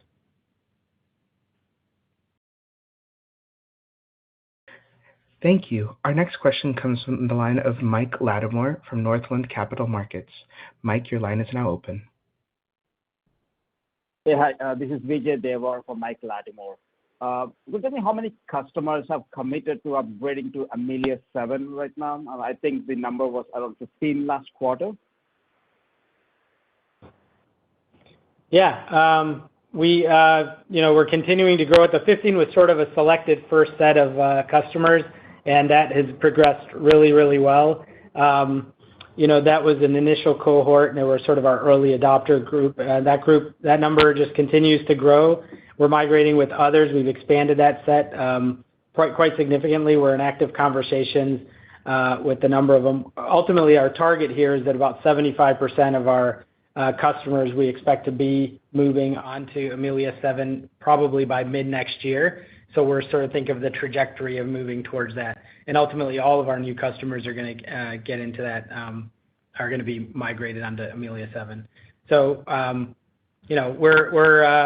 we're trying to make sure there's a fair migration path for all our customers. Obviously, every customer is different, and we need to be thoughtful about their journeys and be very sensitive to their own end customers.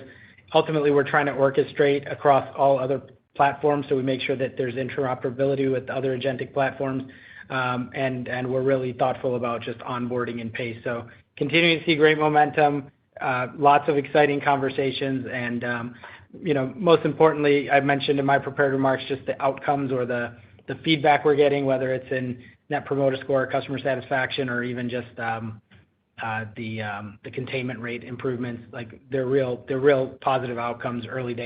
So we're trying to be aggressive in how we migrate. Well, that's pretty interesting. Second one, on what % of your revenue is recurring presently? The vast majority of our revenue is recurring, and there's just different. Well, I guess I'll group it. We talk about recurring and reoccurring. Like I've mentioned, I think a couple times around our automotive business where we have license recognition as cars are shipped. We get recognition for the voice capabilities, and we get a royalty on that. So maybe I'll count that reoccurring as long as these mega OEMs keep shipping cars under the contract duration, we get revenue. Then we have, to the prior question from Caden around Amelia, it's recurring largely. They're SaaS. Oftentimes they're fixed price up to certain levels of interactions, and then if the customer activity grows above an interaction level, then it gets priced to the next level up.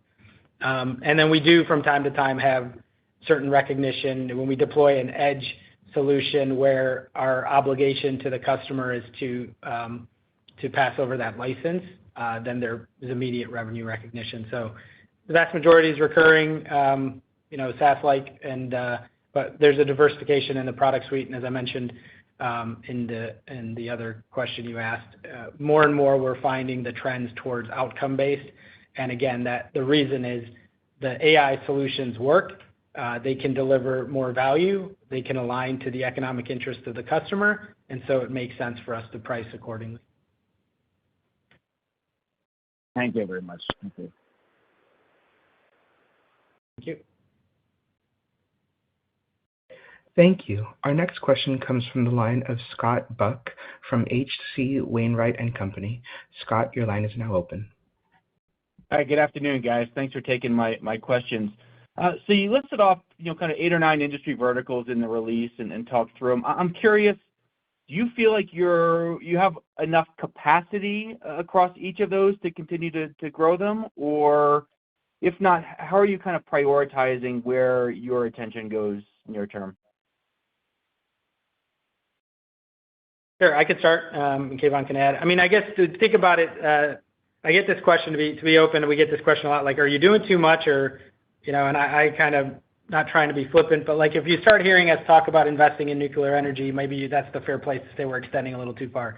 We're a horizontal platform. We start with the premise of the pioneering vision was in voice AI. We believe that's the major shift that, we are going to enable humans to interact with technology predominantly through natural conversations and voice, the way we're talking right now. And we'll be able to get many, many things done.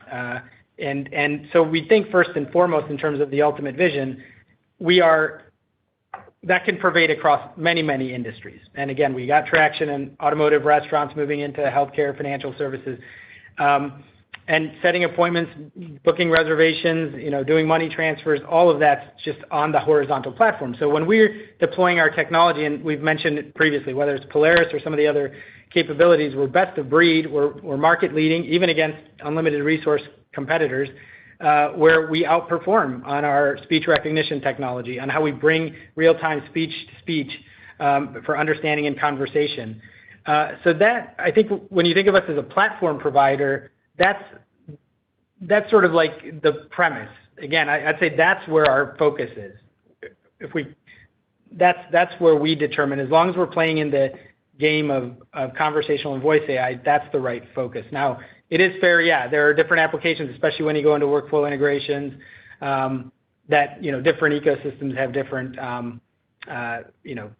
appointment reservation systems or, order taking or point of sale systems in the restaurant. And there are in many of these industries fragmentation. So we do have to be thoughtful about how deep we can go and who we partner with. So we've talked in the past about our partnering strategy in restaurants, for example, where some of the drive-through opportunity requires hardware partnerships, and we're excited that we work with the likes of Samsung and Dell and HME and PAR and others. So, we think that's a great complement. We can go to market together. With respect to the integration with the menu structures, we're excited that we partner with the likes of Square, Toast, Olo, Oracle Micro Symphony, and on and on. And so that's an example of where we kind of go, here's where our software extends, and here's where we want to use partners to go deeper. And that same application in some of the announcements we made today with some of the channel partners going deeper into healthcare, that's how we calibrate. So I think there's a lot of room. I take the premise, Scott, of your point of like, hey, we're a hustling relative to certainly the big tech, smaller scale company. We have to be very judicious with our limited resources. I actually think that's a strength of ours because it does force prioritization, and it forces us to focus on where our main strengths are. But that's definitely something we're constantly calibrating around. Great. I appreciate the added color there. Second, I'm just curious on the voice commerce launch in 26 laid out in the release. Is that something that you're sharing marketing responsibilities for? Does that fall on the OEMs? Well, I guess, what does that rollout look like? Well, we've talked about voice commerce for a number of years. We showcased it at CES of January of this year in 2025, end to end, and it was very well received. Immediately after that, we had multiple OEMs that started running pilots and POCs, and several brands, merchant brands like national and global brands were participating. And those are all going really well. It's moving forward. We're getting more traction, but there are some that are actually eager to go live. Some want to be the first to go live. So we feel very confident that it's going to happen. Not everything is in our control because the OEM has to do something, but a lot of the work is being done by us. Actually, the whole integration of the voice AI and the merchant experience is done by us. We have done an end-to-end. We are able to drive a car, talk to the car, place an order, go pick it up from the store. All of that is done. We'll have more to show at CES and hopefully more to share about the timing of an actual go live in production around that time. Okay, perfect. That's all I had, guys. I appreciate the time. Thank you. Thank you. Thank you. Our final question comes from the line of Leo Carpio from Joseph Gunnar. Leo, your line is now open. Good afternoon, gentlemen. A couple of quick questions. First, on the competitive environment. Can you give us an update on the competitive environment? Are you still facing off against the vendors that we've talked about in the past? And how have the large LLMs competed in the space? I mean, have they started to encroach? But ultimately, how deep is your competitive moat? And then turning secondly onto the contracts that you've won, have you been seeing any pricing pressure at all, or it's pretty much you're getting the pricing that you asked for at this stage of the adoption curve? Thanks. Yeah, so I'll talk about the competition. First of all, the space is extremely attractive, and you hear more names, and that's more of a validation. And we've had competitors in our whole life of 20 years, and we've had bigger competitors in the past. The particular space you're going after, enterprise AI, customer service, we feel we are the leader because of the 20 years of innovation. We have our own technology. Most of the new players don't have their own technology, so they're using APIs and models from third party, and they have to kind of stick it together and make it work. And a lot of these models make really good POCs and good demos, but when you go to production, they have issues. But we are able to actually go from demo to deployment in production faster with a higher quality. And that's thanks to our 20 years of experience, having our own models, lower cost, higher accuracy, better latency, more integrations that we've accumulated over the years, and some through the acquisition. So we feel very confident about the space. And some of the names that you may hear in the market could end up being our customers, because they need models from companies like SoundHound, and as they go through their choices, they will learn that models like Polaris outperform the competition, right? We beat the big tech and some of the industry giants by as much as 35-40% in accuracy, several times in latency, and we can run it at a lower cost. I think your second question was around pricing. I'm going to make the general point, and Keyvan can certainly add color. I think in a lot of these sort of eras where we're shifting from old tech to new tech, people are really there's pressure on, if you provide legacy technology, to drop prices, and it becomes a little bit of a price battle. And so the key is, where we're demonstrating our innovation, is where you can showcase price, value, and alignment, and that's where you can protect on pricing. And we've shown that and said that, I think, in prepared remarks today and previously, around where we are seeing pricing expansion. A lot of that is because we're bringing innovation. We're layering on top generative AI intersection, the first company to bring generative AI into the vehicle, Stellantis, early last year. We're seeing that with agentic capabilities. Like, you need to be competitive in an ecosystem, as Keyvan noted, that's increasingly competitive. But the use case opportunities and expansions are so tremendous. So if you're a hospitality and you believe through a nice conversational engine that it delights the customer, you can actually upsell a reservation or provide more services, then you're willing to pay more. And that's a little bit the transition we're in. So I don't want to disparage, in certain parts, certainly because we're across industry, there's different stories for different sectors and different solutions. And there's, macroeconomic dynamics that play into it. But I'd just say largely there's a transition of pricing architectures. I think ultimately for those who can provide real innovation and product quality, there's ultimate ASP expansion available. And so that there's a little bit of both sides of that equation from a pricing dynamic that we're navigating through right now.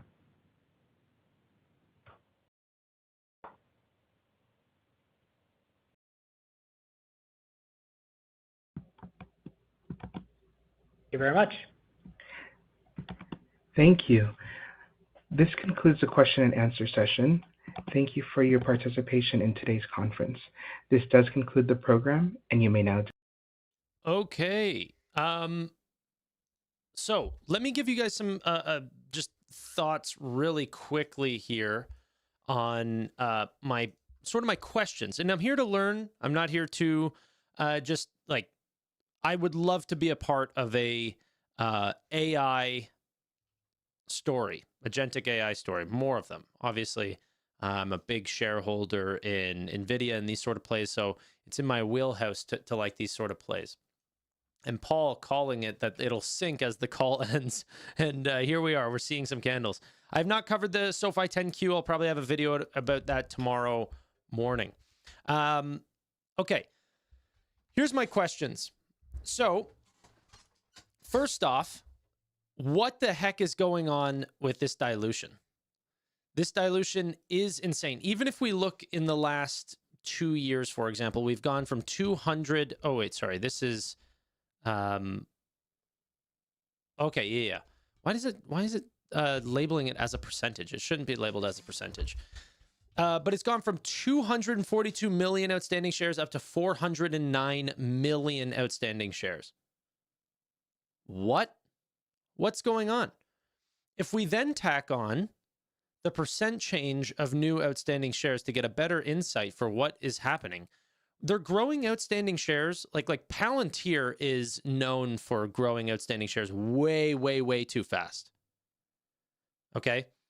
And this is like double what Palantir is doing. 14%, 20% last quarter, year over year, 30% or 37%, 50%. That's insane, insane dilution. So Luis in chat says there's no debt, so they're growing via dilution. Well, that hurts shareholders. So you can show off a raising cash pile, which they are. Cash is definitely going up now at $270 million. That does look good, but at what price? It's not like that's...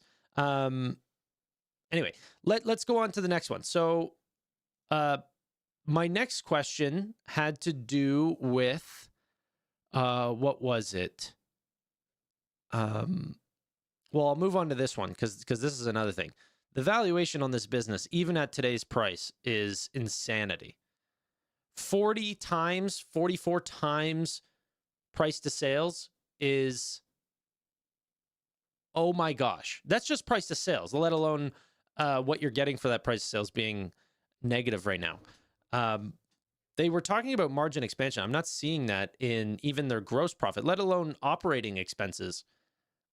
Just in, where is gross? Here, wait, let's go to standardized. Gross profit and gross profit margin. We'll look at this over time. So margin has expanded over the last 2 quarters, but this has gone from, you getting 70+ percentages, now doing 42%. What's that about?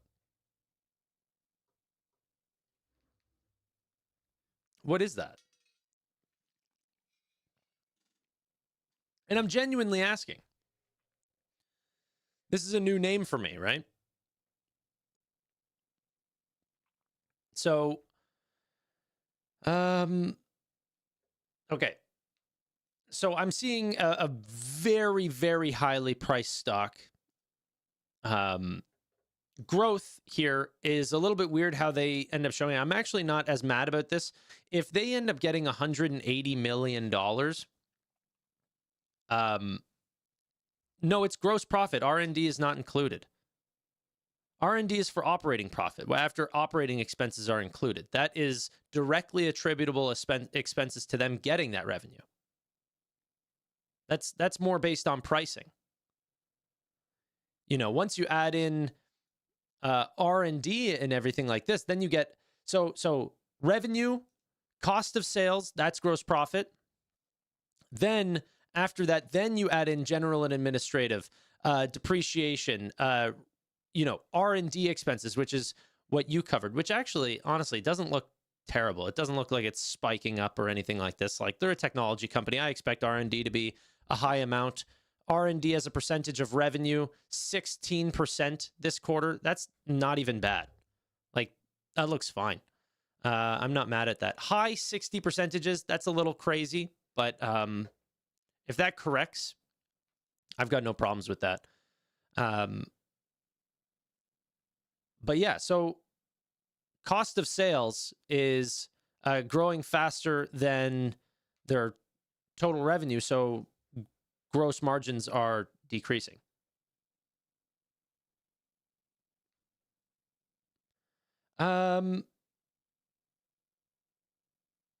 Acquisitions and paying debt. Paying debt, I thought they had no debt. Or did they just recently extinguish all their debt? So the dilution here is insane. The compressing margin is not what I want to see. And the price that I'm paying is high. There was a couple other things that I was looking at. I don't remember what I was looking at now. Um, yeah. Also, whoever said free cash flow at 200 million, they're not getting paid high. Oh, paid highly. Yeah. Stock-based compensation. Let's talk about that for a second. Free cash flow is negative. Stock-based. Why am I seeing stock-based to comp? Share-based compensation. Sorry. Share-based compensation, 19 million. You guys get ready for this. Share-based compensation, common size. Let's tack this on really quick. This is insanity. Okay? I haven't seen anything like this. Stock-based compensation, they're paying at 60%, 55%, 46% of revenue is going to management. What are we talking about here? This is way too high. While margins compress and so until I have those answers, I'm going to be pretty skeptical on what I'm looking at. But aside from that, I'm not even mad at the business.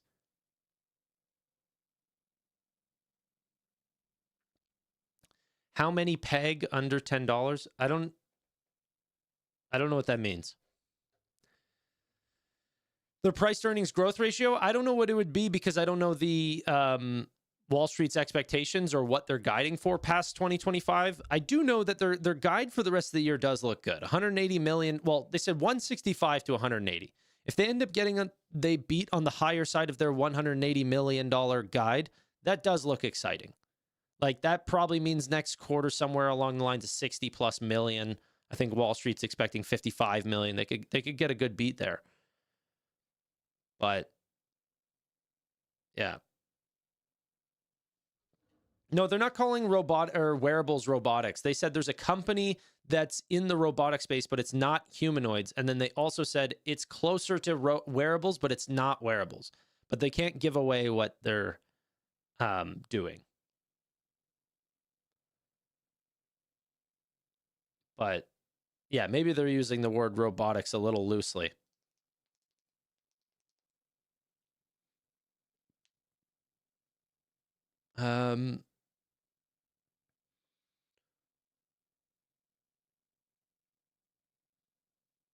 Warren Buffett has consistently argued that stock-based compensation is a real expense and recommends investors make an appropriate downward adjustment to reported earnings for options issuing companies. No, dude, I take into account stock-based compensation, of course. And I believe that good companies should be rewarded with stock-based compensation. I've got nothing against that. But then you need to be striking everything while it's hot. I look at Nubank and I'm like, Nubank's margins are expanding. They're growing this fast. They're not growing this fast. They're not doing 60+% anymore, but they're growing very fast. And then stock-based compensation is like 1.7%, not 50%. You know? So those are my only questions regarding earnings. Aside from that, a company that's in the agentic AI space, this market's going to explode.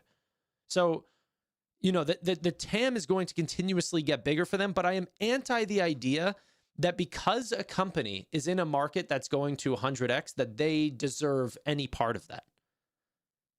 That's not what's going to determine their success. They still need to make up for some of that. And I don't know their product well enough. They seemingly are winning, big deals. They definitely are. However, saying that a company there were a couple fishy things where I was like, oh, that's a big reach. Maybe the robotics wearable company, maybe that was a reach. But I also noticed that they said we have recurring revenue because every time that this company sells a car, that's recurring revenue. That is not recurring revenue. Do you think car companies put down on their revenue every time that they sell a car that they call that ARR? That's not ARR. There's no subscription. So just small things like that, I'm like, that's not what that is. That would be like SoFi calling their direct deposit users ARR. There's a high likelihood that they are going to put more money with them, but that's not annual recurring revenue.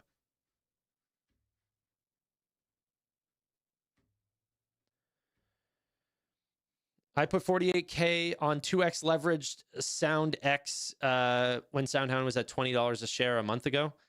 Yeah, I'm not a big fan of the levered funds. Sorry to hear that. That sucks. I would stay away from the 2x levered funds because you're going to have decay the longer that you end up holding that, just because they're paying for the margin.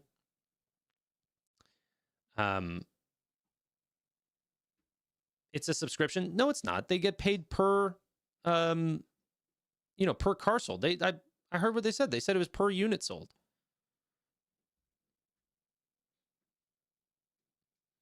I'm sure there are other subscription parts, but that was not one of them.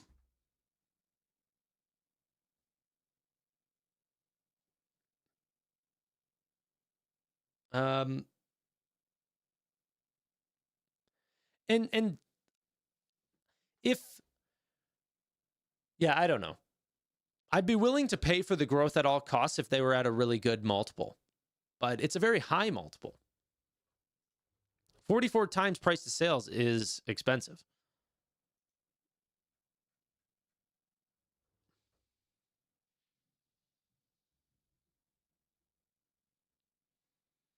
Okay. Ladies and gentlemen, we have another show at 7:30, 8, something like this. You'll have to check back to see. Probably 7:30. That's the one that I've been doing lately. If you guys want to listen to that about all my conversation about the stocks that I'm buying, the different news pieces that we saw, jobs data, what Trump's doing, government shutdown conversations, macro, micro, all of those fun things, make sure you guys subscribe and check back later. You guys can hit the bell to make sure you guys get notified when I'm live next. But until next time, thank you all so much for watching. Really do appreciate your time. And bye for now.